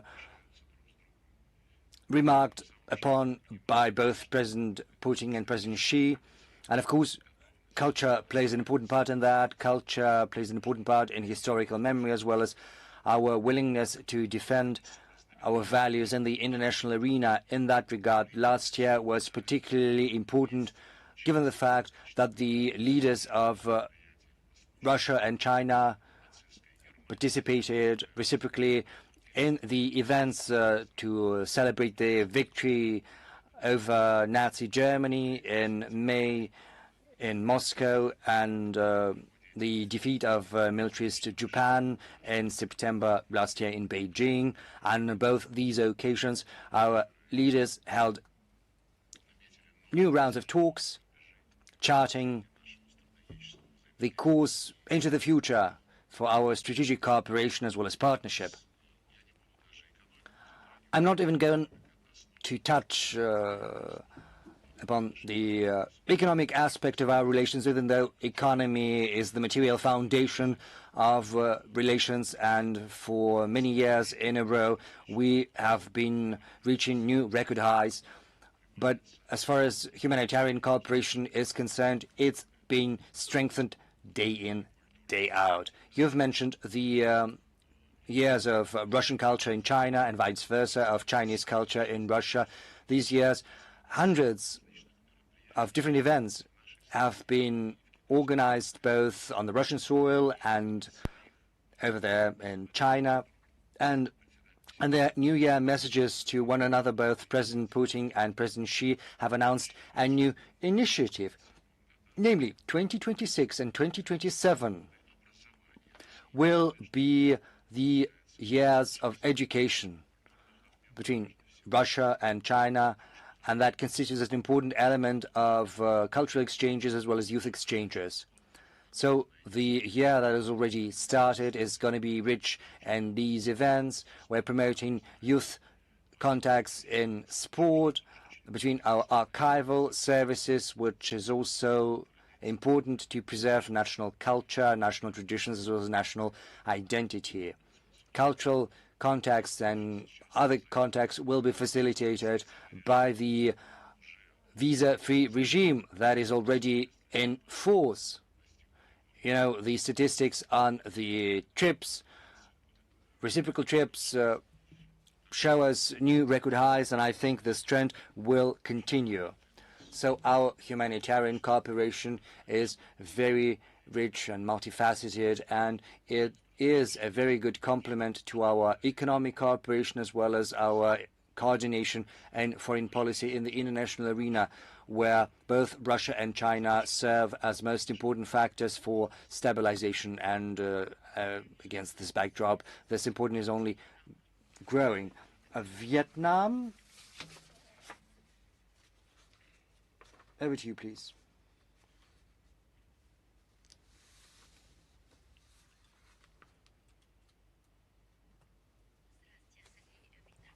Minister Lavrov, good afternoon. Thank you very much for the chance to ask you a question just like last year.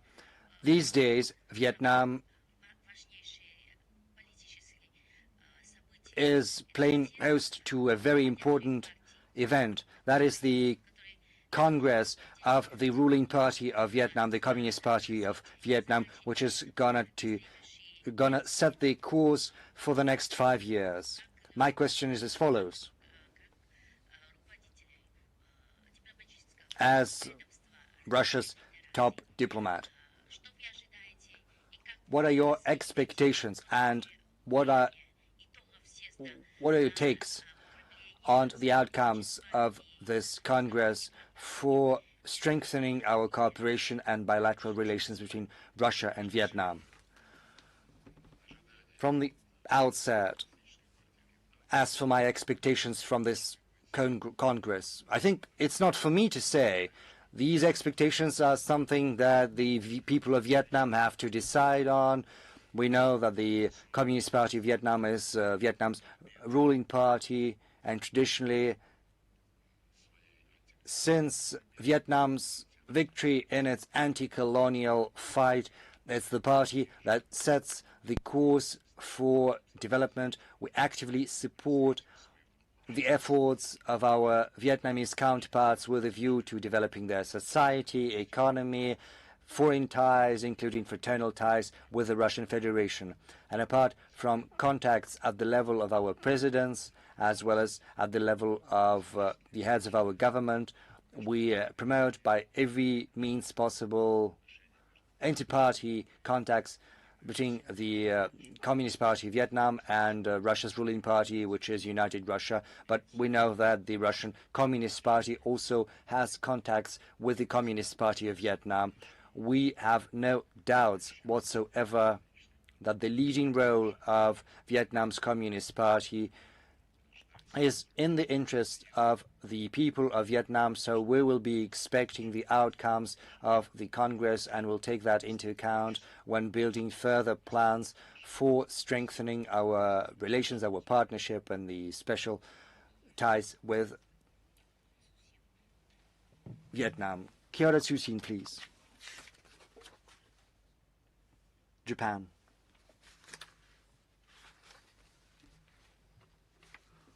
The last row.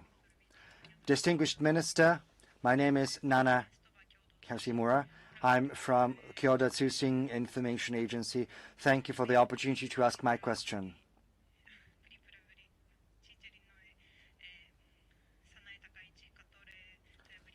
The new Prime Minister of Japan says that she follows the course of the previous leader of Japan, Prime Minister Shinzo Abe.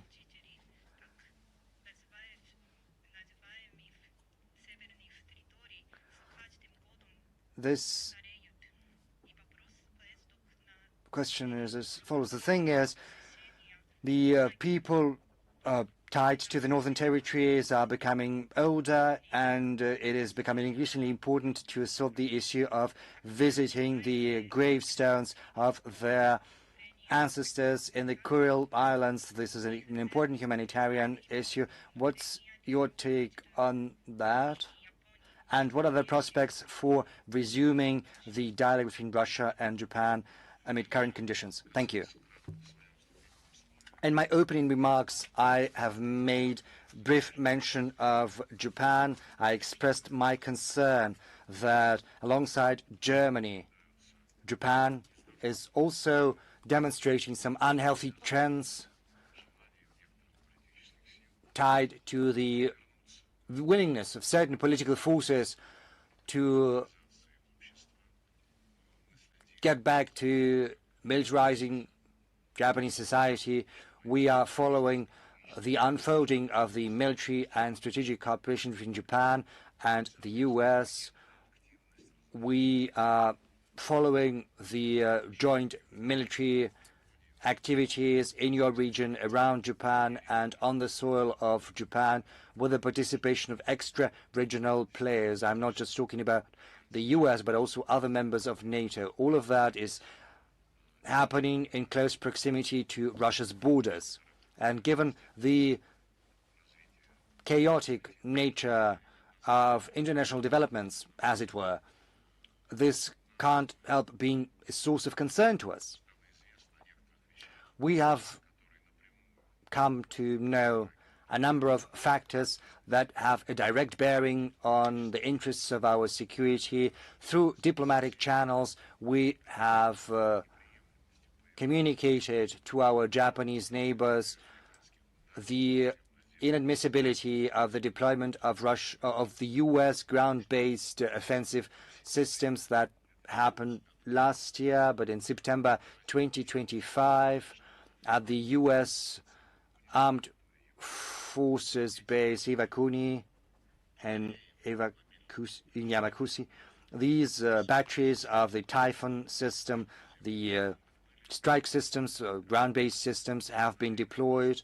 We were told that it was on a temporary basis for some military drills, but according to our information, these offensive systems, the Typhoon systems, which are meant to launch Tomahawk cruise missiles, are still in Japan. So maybe it's not just about military drills, maybe this is more about a permanent presence.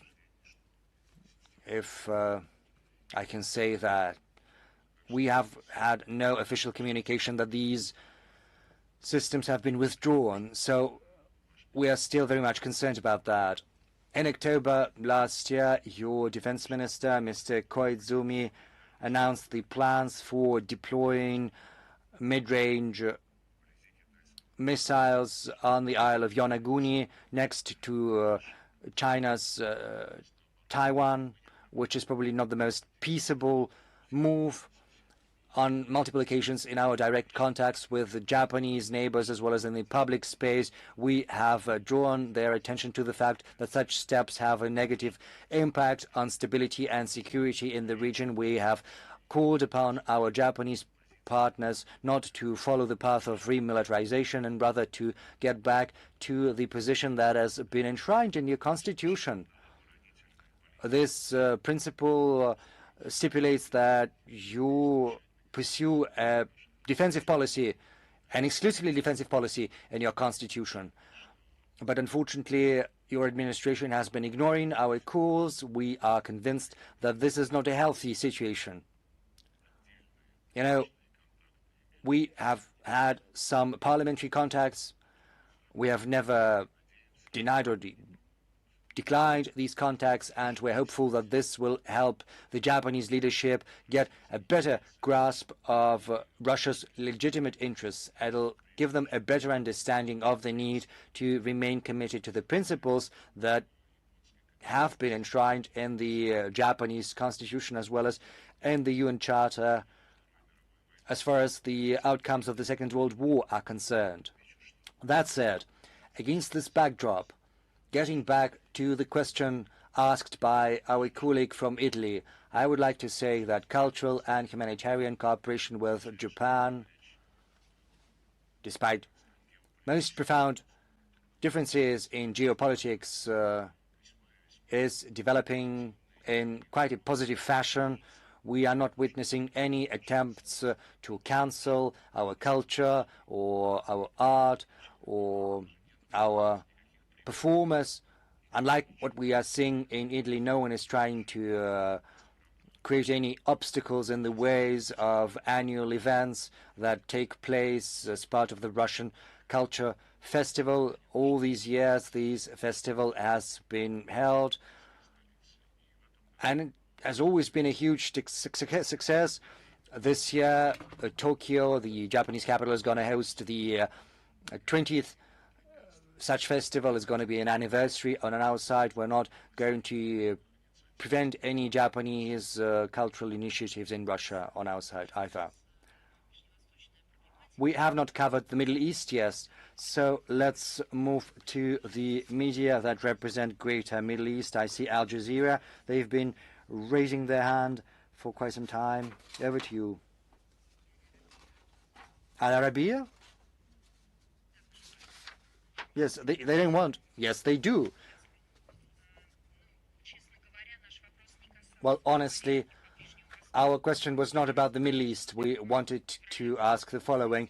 On February the 5th, 2026, the New START treaty expires between Russia and the US. Putin has announced that so as not to provoke a new arms race and to ensure predictability and restraint, after February the 5th, Russia is willing to be committed to the New START limitations for a year, and Donald Trump has announced recently that should the New START expire, the U.S. is gonna enter into a more advantageous treaty with Russia. Can you comment on what this treaty will look like and whether China is going to be part of that treaty? Why are you asking me this question? Because it was the President of the U.S. that has said that. As you have said, we are committed to what President Putin has announced. He said that several months ago, so as not to create a complete vacuum in strategic stability given the expiration of the New START Treaty on February the 5th, 2026. He proposed, given the fact that the treaty had been suspended, he proposed that we should keep engaged, keep committed to the limits, to the ceilings stipulated by the new treaty.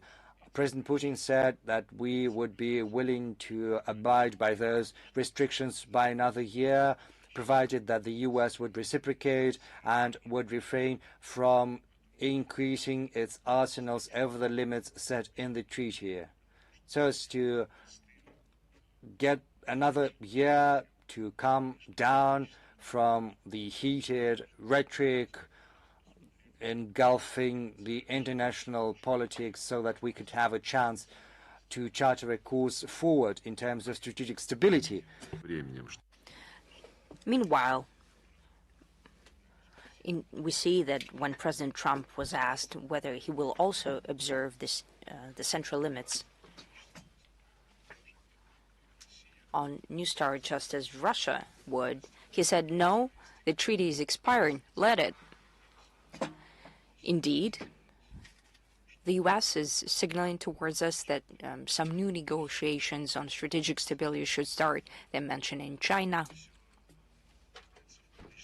All that is being done publicly during the conversation with journalists. As for specific contacts on that topic between the specialists of two countries, there are none. Simultaneously, we see the attempts by the United States to maintain their to create domination in certain spheres of strategic stability. I have already mentioned the forward deployment of ground-launched, shorter and mid-range missile Typhoon. I have already mentioned it today in Japan. It has appeared in Philippines as well as in Japan. They're planning to station it in Germany as well. I can also say that they're trying to expand the presence of their nuclear armaments in Europe. This has been mentioned publicly, and I can also mention the development of the global ballistic missile shield treaty called the Golden Dome.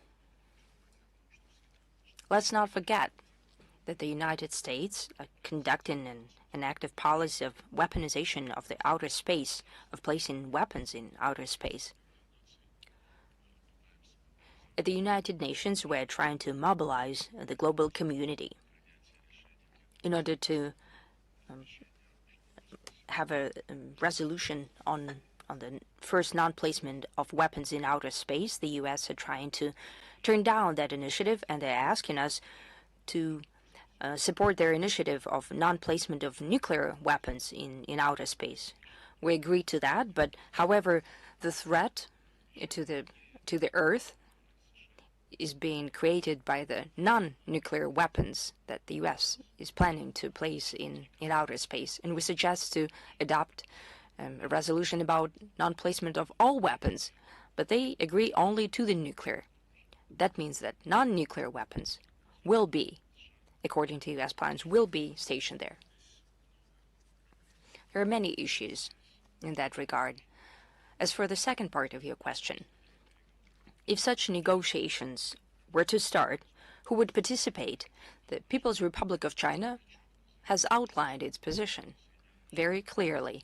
They've clearly stated that the United States and the Russian Federation, in terms of their nuclear arsenal, in the numbers far beyond their capacities, and the People's Republic of China does not have the same arsenal, So at this stage, it does not see the need to participate in such negotiations. We have every respect for that position. However, if we do talk about the need to expand the presence of participants on the strategic stability of nuclear powers at a certain stage, we should not leave the UK and France behind. Together with the United States, their allies, they're tied down by the commitments, by mutual commitments within NATO. Therefore, not to consider their arsenals when we're talking about the threats projected by the nuclear arsenal of the United States is simply impossible. Unlike that Western Troika, a nuclear Troika situation, we, with the People's Republic of China, do not have a military union. From a legal standpoint and practical standpoint, it's a very different situation. But I'd like to repeat myself, as for specific initiatives, there are none. It seems that everyone is dealing with a more pragmatic thing, and everyone knows fully well. We hear about them every day. Sorry, excuse me. I forgot who was asking that question. Someone added the topic about the Board of Peace proposed by President Trump. There was a question asked by someone, and now I remember that I forgot to respond to it when Al Jazeera refused to. Please wait a second. When Al Jazeera refused to ask a question about the Middle East. I have already said in my introductory remarks, and Dmitry Peskov confirmed that yesterday, that President Putin has received an invitation by President Trump to become a part of the Board of Peace. We have also received annex to that letter, rather lofty document called a charter of the Board of Peace that states that the board will be prepared to deal not only with the Gaza sector, I don't think it's even mentioned there, but it would be tasked with the resolution of conflicts around the world. And naturally, we'd like to clear up the conceptual vision and the practical vision of our American colleagues of this initiative. We're trying to clear these matters up. We'll keep in touch. In general, when we're talking about the need to solve the Middle Eastern issues, primarily the Gaza sector, Gaza Strip issue, which was the raison d'etre for the mentioning of the Board of Peace, the resolution that was adopted in the fall last year at the U.S. initiative.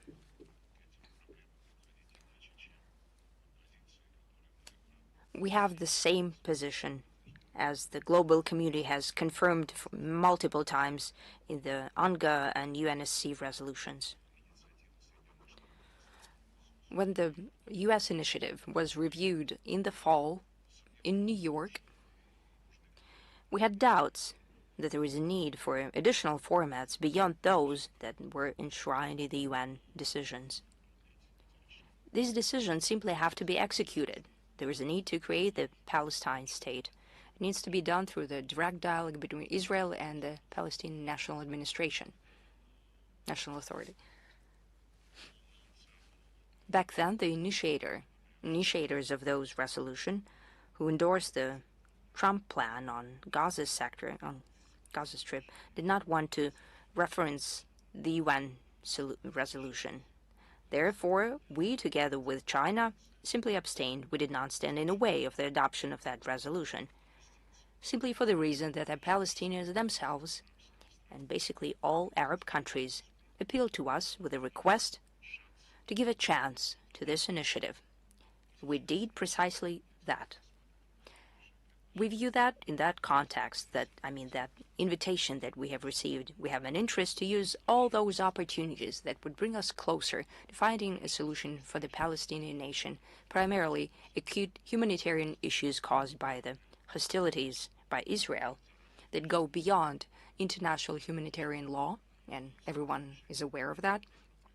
Following the humanitarian issues of the Palestinian nation, it will be necessary to make the next step towards the settlement of the political situation through, as we are still deeply convinced, through the implementation of the UN decisions. The Middle East cannot be stable without the creation of the Palestinian state. Iranian state radio. Minister, as you know, Russia and Iran are long-standing partners. Recently, Donald Trump stated that any country that would trade with Iran will be slammed with a 25% tariff. What do you think? How would that be reflected in our trade ties? Though we see the constant increase in our trade volume. Well, we're trading with you. The way we decided that way our trade would develop. We have great plans with the Islamic Republic of Iran, not only in trade but also in investment sphere. Bushehr nuclear power plant is being built actively. A very important part of the international transportation corridor south-north between Russia, Azerbaijan, and Iran is being built. Many other projects are in the pipeline, and I see no reason why we or our Iranian friends are to stop these projects. Yes, Donald Trump is using tariffs and duties as policy instruments. Every time that the unilateral restrictive measures are being used in trade and economic relation, it means that the initiator of those measures is not quite sure of its competitive edge on the global market. The life itself will solve this. President Macron incidentally said that he will not take part in the Board of Peace, suggested by President Trump. And when Donald Trump learned about that, he said that he will introduce 200% tariffs against President Macron and his economy. Life is a lot more multifaceted than a certain specific situation. Al-Naidin, please. Madam Zakharova, Minister, thank you for this opportunity to ask a question. Active work is being done in terms of mediation by Russia to settle the situation in Iran.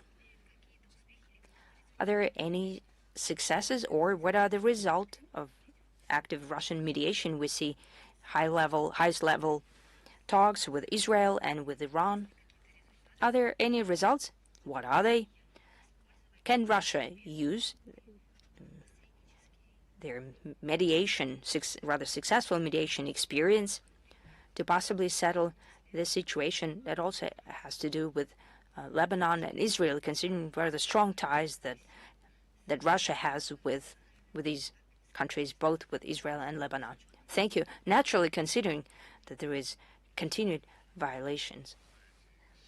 We keep supporting the contacts with the Islamic Republic of Iran and with Israel leadership, with Lebanese friends as well.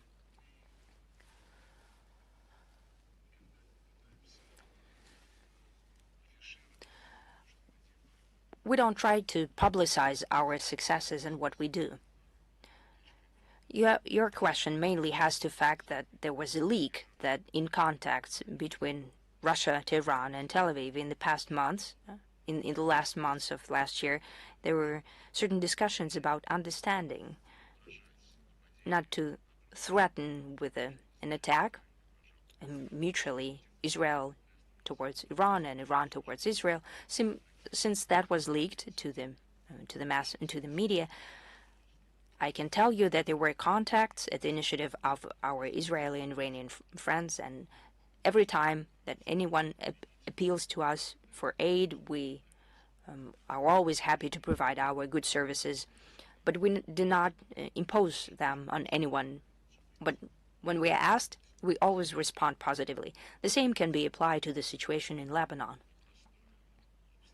We see how complex the situation is in the Middle East in general. Iran, Lebanon, since you mentioned it, Syria, including the Golan Heights, and adjacent territories that were recently under the UN control have been taken by Israel as well. There are agreements on Lebanon. However, we see information from time to time in the media that the Israeli leadership is not very intent to withdraw its units completely from the Lebanese territory. The bargaining is being done about the implementation of the Trump plan due to the creation of the Board of Peace that we've just mentioned. The bargaining is that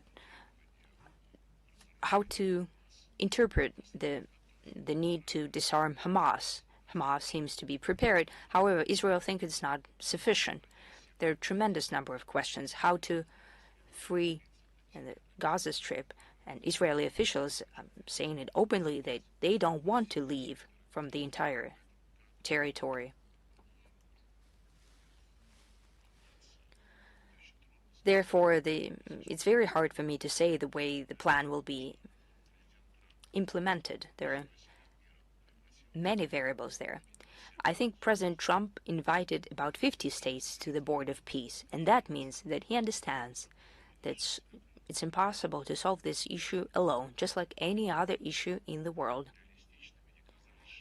However realistic the chances seem to solve it unilaterally overnight in specific cases. The example of creation of the Board of Peace means that there is awareness about the need for group effort, and that's what's happening in Washington.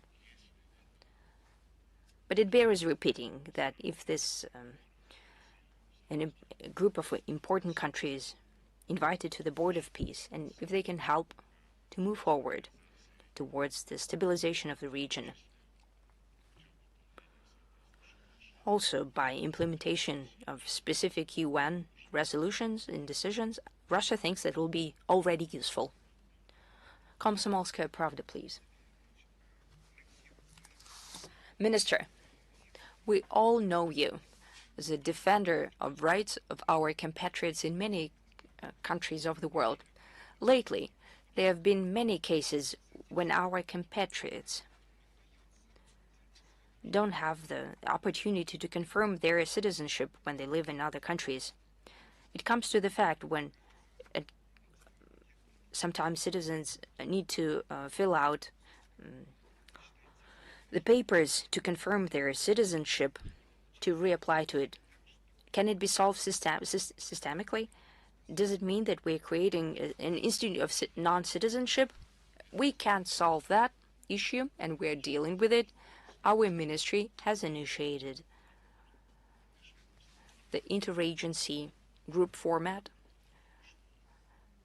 The issue is rooted in the fact that in the 90s, when the Soviet structures were substituted by the Russian structures, when a tremendous number of compatriots, as we call them today, the citizens of the Soviet Union who felt themselves to be Russian, happened to be abroad, and you know what was happening. The trove of issues that we had to solve off the cuff. And the number of issues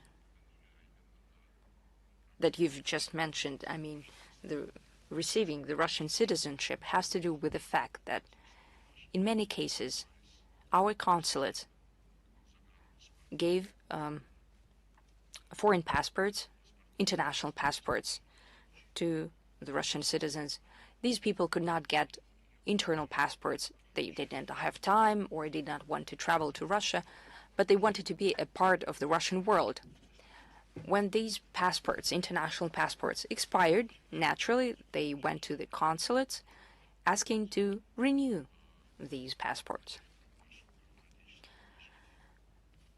Due to some bureaucratic reasons, they were asking for the confirmation of the Russian citizenship. I don't think it's quite right. The fact that they all were already issued a Russian international passport is proof enough. Maybe we could appeal to the fact that quite possibly there were cases when such passports were issued illegally. Their rules are always being violated, sometimes successfully, but all that could be checked and tracked, and together with the Ministry of the Interior and with Consulate and other visa-adjacent agency, we're working on that when we're preparing our report to the President. Baltic, please.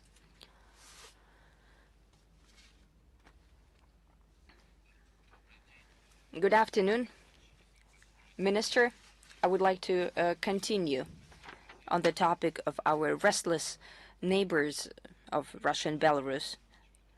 They're saying that they're always afraid of something, or they're pretended they're afraid of something. Therefore, they make ridiculous, provocative decisions. It's suffice it to remind us of the closing down of the border with Belarus when thousands of Lithuanian trucks could not get back home. Yet another plan by the Lithuanian defense minister. They intend to create a fortification near Suwalki Gap, Suwalki corridor. What do you think is behind this logic, and do they threaten the security of the Union state? I'm already tired of keeping track of these statements, let alone comment on these statements of the Baltic politicians. There are no grounds to hype on this matter and to blow it out of proportion. By making such claims, these claims backfire, and a natural feeling is happening in Russia and Belarus that they are up to something.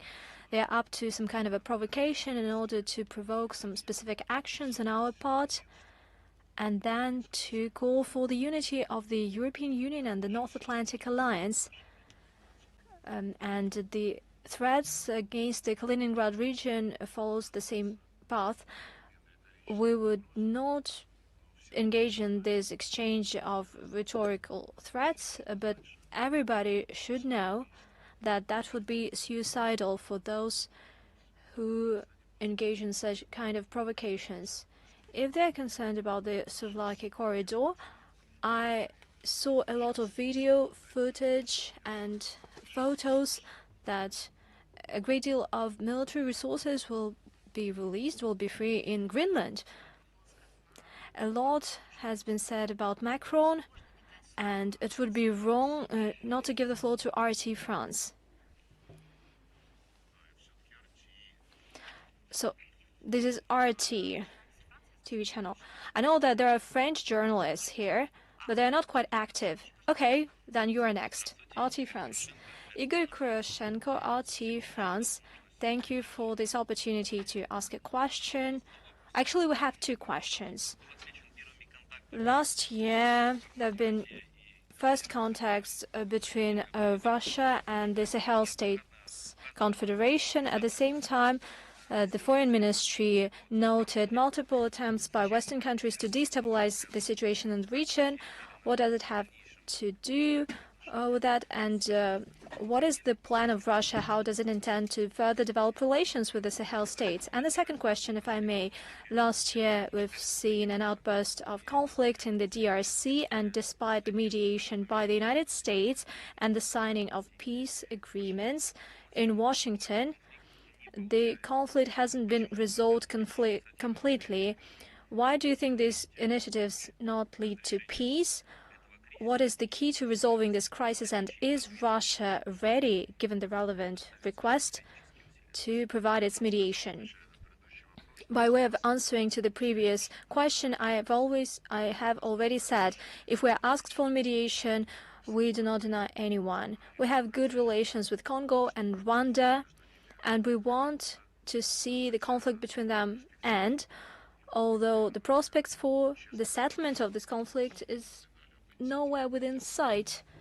You've mentioned the initiative by Donald Trump, and he listed this conflict among the 8 wars that he ended, but he said that recently that this war has been unleashed once again. There are deep-rooted causes and reasons. Without eliminating them, One simply cannot say that an agreement was reached and everything is okay.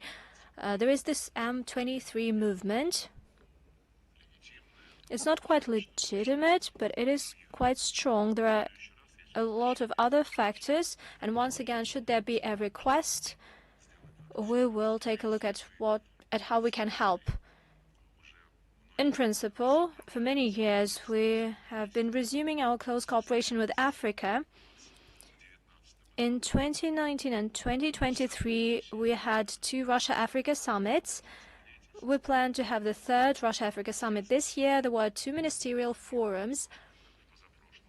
One forum took place in Sochi 2 years ago, and the second one took place in Cairo last year. We are expanding the network of our diplomatic missions. It has been reduced significantly, and it has suffered after the vanishing of the Soviet Union. Due to financial and political concerns, Russia started to pay less attention to the developing world regions, Asia, Africa, Latin America. Last year, we have resumed the work of the embassy in Niger, Sierra Leone, South Sudan, Gambia, Liberia, Togo, the Comoros are next in line, and the general number of our embassies in Africa will reach 49. That means that we'll have embassies in virtually all countries, with small exception. We are resuming the work of our trade missions.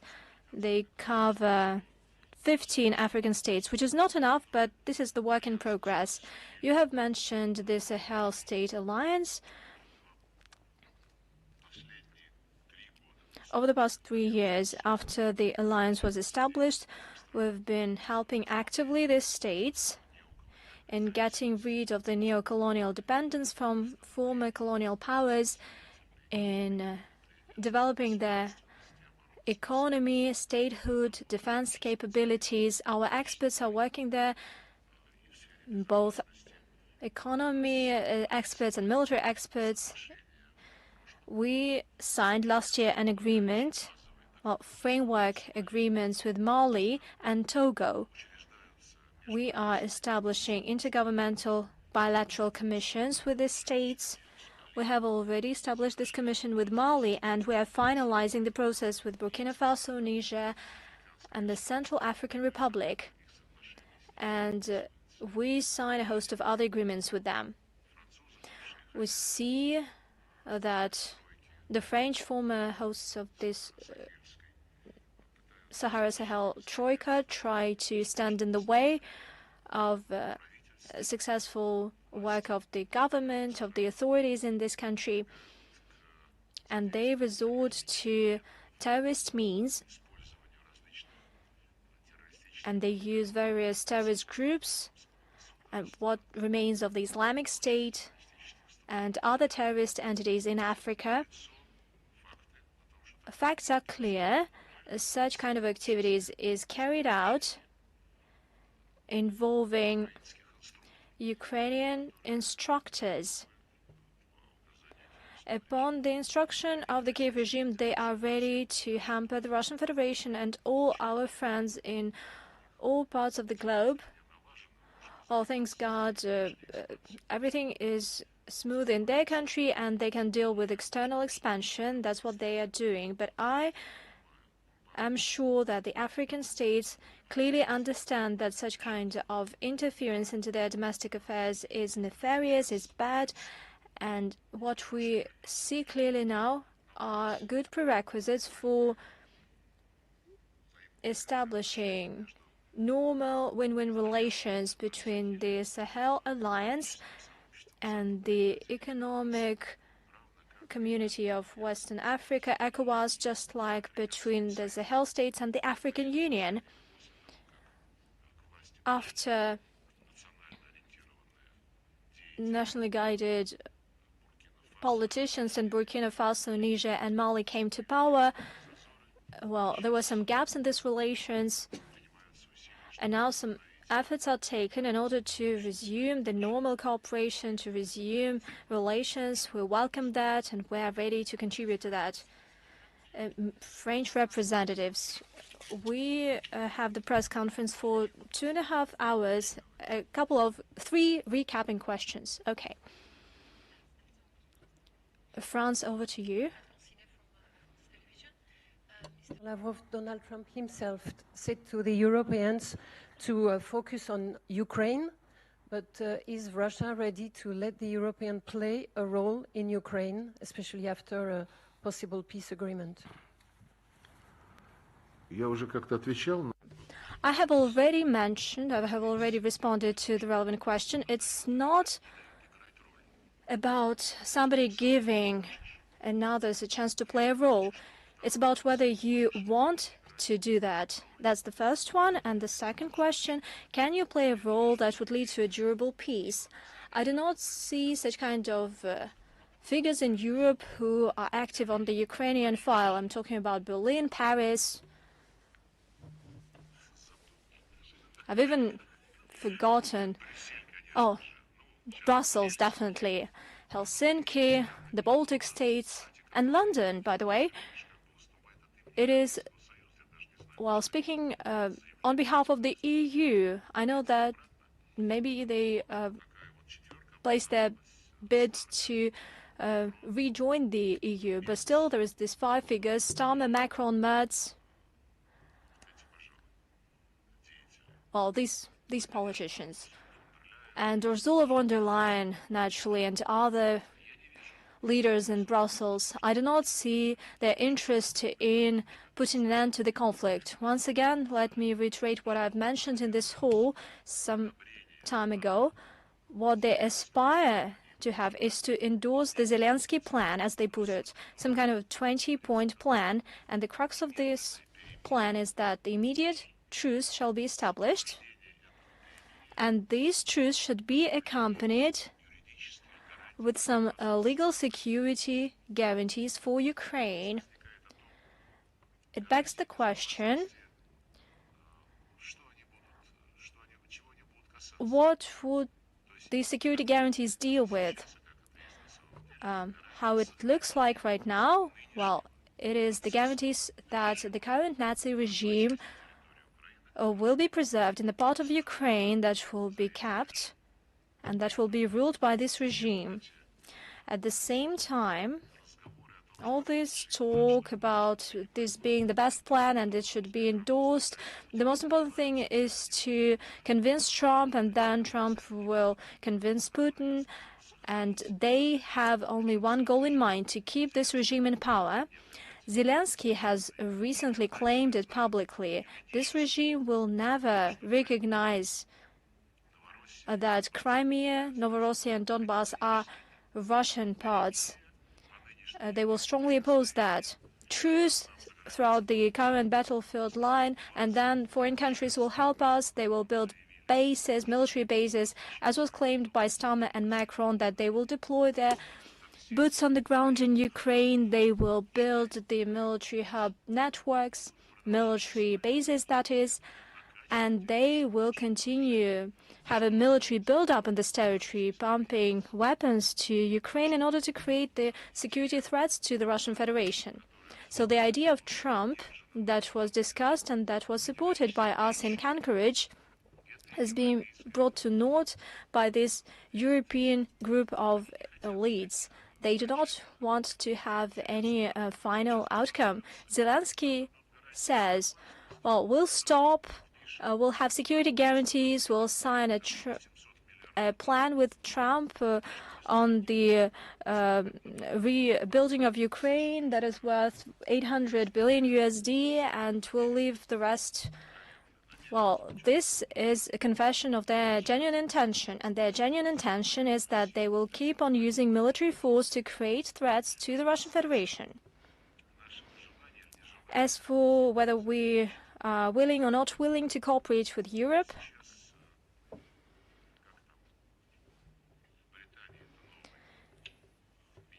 currently there's this new foreign secretary in the UK. They are changing rapidly, and now there is this woman, Cooper. I think her name is Cooper, and she said that London sees the high level of commitment of Ukraine to the peaceful settlement building upon the US plan. They do not say a word about the fact that the US plan was completely twisted as compared to the plan presented in Alaska, and currently it is a plan to preserve the Nazi regime and refusal to recognize realities on the ground.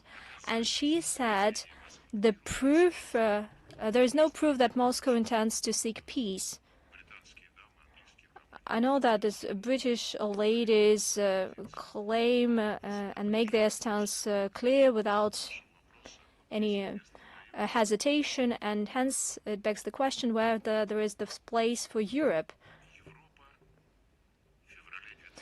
Europe in February 2014, and let me give you this journey into history, because no matter how much I talk about that, I still get these questions. In February 2014, after the coup, we told Europeans 2 days prior to the coup, you guaranteed an agreement between then Ukrainian president and the opposition that there would be snapple action, there would be no military actions taken, make the opposition implement these agreements and release the administrative buildings that it occupied. But Berlin, Paris, and Warsaw, in a shy way, told us, you know, sometimes democracy takes curious shapes.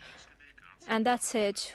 We asked the Americans, because prior to this truce agreement, the agreement on the settlement between the president and the opposition in February 2014, Obama called Putin and asked him, Vladimir, please do not stand in the way of this agreement. And Putin said, if President Yanukovych is ready to sign it, how can I stand in the way of the legitimate president of a sovereign state? How can I impede him from making a decision? Then we called the Americans. You asked us and we supported it.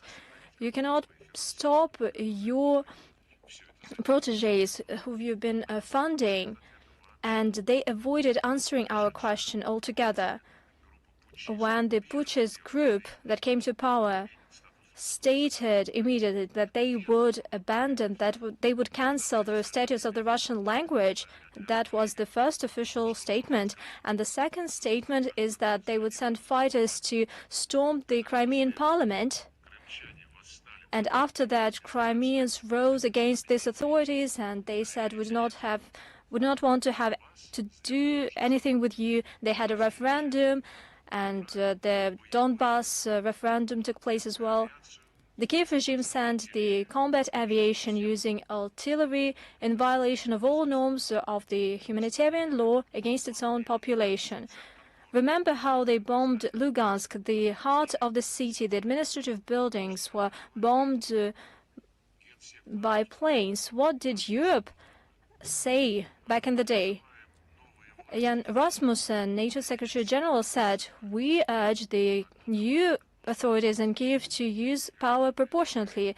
And before the coup, when Yanukovych refused to use power against those who occupied the central square, the so-called Maidan, NATO demanded the Ukrainian authorities on a daily basis not to use force against civilians, and they were not allowed to use force. And once the people who came to power, who were sponsored by Victoria Nuland, she said $5 billion USD were spent to create this group. This group was called to use force proportionately. So in the first time, the Europeans just failed in February 2014 when they refused to live up by the commitments. And the second chance was given in February 2015 when, with the participation of France, Germany, Ukraine, and Russia, the Minsk agreements were agreed. And France and Germany always stated that this was an agreement between Moscow and Kiev, and Paris and Berlin are guarantors.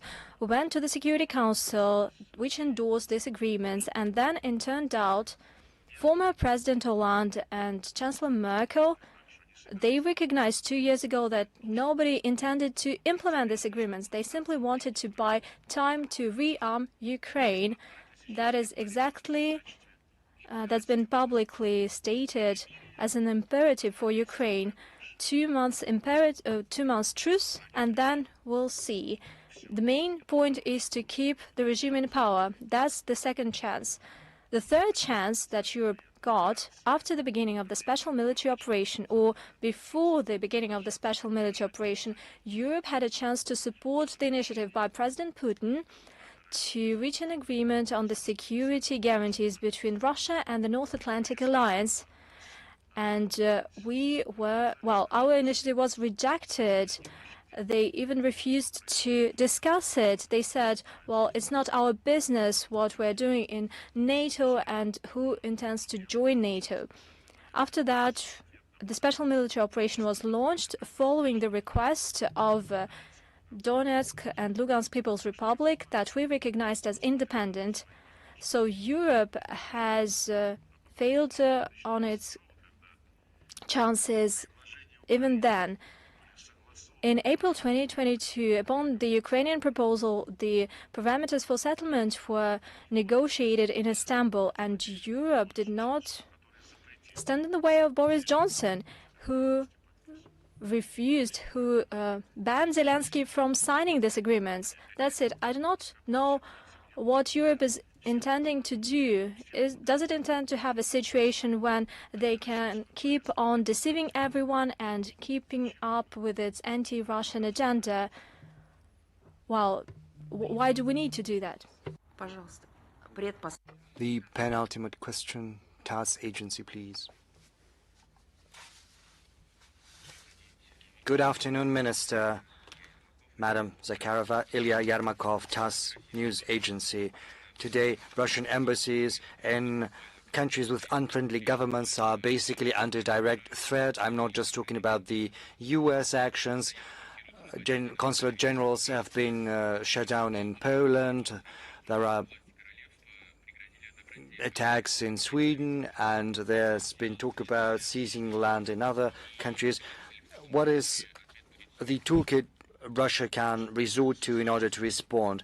Will responses always be symmetrical? Well, as far as the decision by the municipality of Copenhagen is concerned, I think this is not a decision or maybe an intention. The announcement we've just heard, they want to seize the land from the embassy of Russia. I think this is somehow, tied to Greenland, because probably they want to use that land to relocate Greenlandic population from there. But basically this is utter rudeness, and we will respond to that with dignity.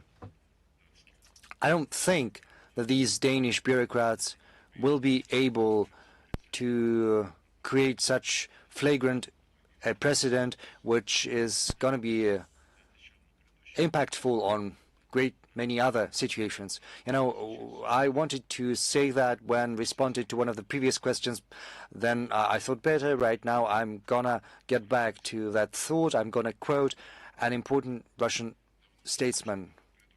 A long time ago, we could have anticipated that this furious rage, which was getting stronger year in, year out for 30 years, it was inflamed in the West against Russia, it would be unleashed, and right now the moment has come. Basically, enough has been made to Russia to suicide itself, to abandon its very essence, its very core. It's been offered to Russia to recognize that it is just an evil that needs to be rectified. This is Fyodor Tyutchev, a Russian diplomat and a Russian poet, and he wrote that in 1854. That was on the eve of the Crimean War, which was unleashed against, back then, the Russian Empire.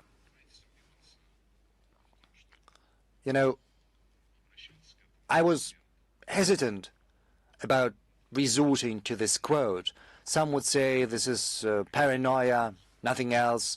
They are seeing threats everywhere. But when I was getting ready for today's event and when I was rereading the statements by Europeans, I quoted Macron, who said what he said about Russia. And I read some of those out to you. I quoted Pistorius and Rutte and Stubb. Nothing has changed. Russia's strategic defeat was the goal, which was the goal back then, starting from Napoleon, and then on through to the Crimean War, and on to the intervention by the foreign powers during the First World War, and then the Second World War. So Europe basically is a source of all evils, main evils of humanity, starting from slavery to colonialism to 2 world wars that were unleashed with enormous casualties. And Europe very much clings to this mindset, being unable to change it anyhow. So when reading today's politicians, when looking at the intrigues they are weaving in order to preserve the regime that only answers to them, which is a Nazi regime which practices Nazism and the very same things that got Hitler and his followers to the Nuremberg trials. Well, I'm shocked at that, but right now healthy forces have resurged in Europe, and their voice can be heard not just in Hungary and Slovakia, but also in the Czech Republic and even in Germany and in France. There are forces that care first and foremost about their own national interests rather than some imperial ambitions that had collapsed a long time ago and will never get back. Madam Zakharova, just a moment, please. Colleagues, the last question. You know, very much like to see how the last become the first. Ivan Blagoy. Thank you, Minister. My question is also about Europeans that have missed out on a chance. I'm here. Oh, there you are. Recently, our president has spoken about the possibility of getting back to a discussion on global as well as European architecture. So I would like to ask you how such a discussion is even possible with Europeans and under what conditions. The president has spoken on multiple occasions about this subject.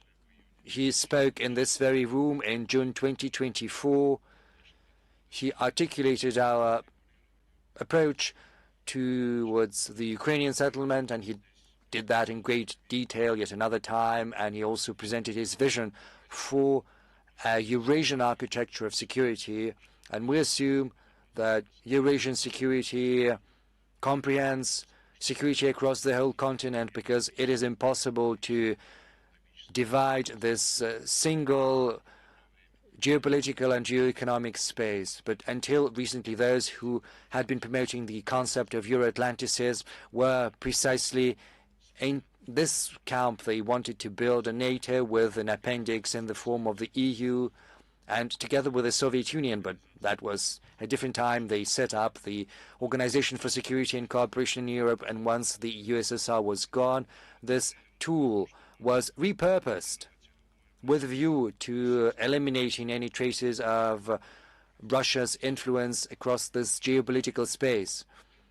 And recently, both NATO and the EU and the OSCE have been employed in order to infiltrate into the regions that traditionally have been under our influence. I refer to the Caucasus, Central Asia, the Russian Far East. So without agreeing to an equal continental architecture, they wanted to manage everything from a Euro-Atlantic center.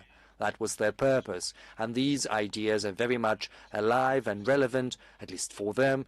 And they are trying by any means trying to cling to them. I do not know what's going to happen after the Greenland drama, but this mindset has deep roots in the heads of the current European elites, most of them. Meanwhile, what we're proposing, what are they doing? In Central Asia, they are saying you don't have to do anything with Russia or with China. They're gonna sabotage your development, whereas we will help you with development, with democracy, LGBT, and all other stuff like that. They are trying to dissuade them, and other countries like Mongolia from cooperation with Russia or with China in the Far East as well. They are trying to build their own rules of the game, in particular through trying to incorporate some elements of Euro-Atlantic structures there. A case in point, South Korea, Japan, the Philippines, they're also trying to sabotage the unity of ASEAN. So rather than pursuing a continental equal architecture, which is something we're in favor of, an architecture where everyone's interest is going to be well balanced, they want to manage this biggest, richest continent from one Euro-Atlantic center. At least that was that is what their plan was until recently. Right now, the EU and NATO are in a deep crisis. The OSCE is nigh to its last breath. And I think all these attempts are destined to fail. Those who are more far-sighted, more perspicacious, let them join our efforts, ours and Belarusians' efforts, when we're trying to promote our Charter for Eurasian Security. There's the Minsk conference, which right now is attended by a number of European ministers and representatives. This number is only going to grow. Colleagues, this marks the end of our annual press conference. Thank you for participating in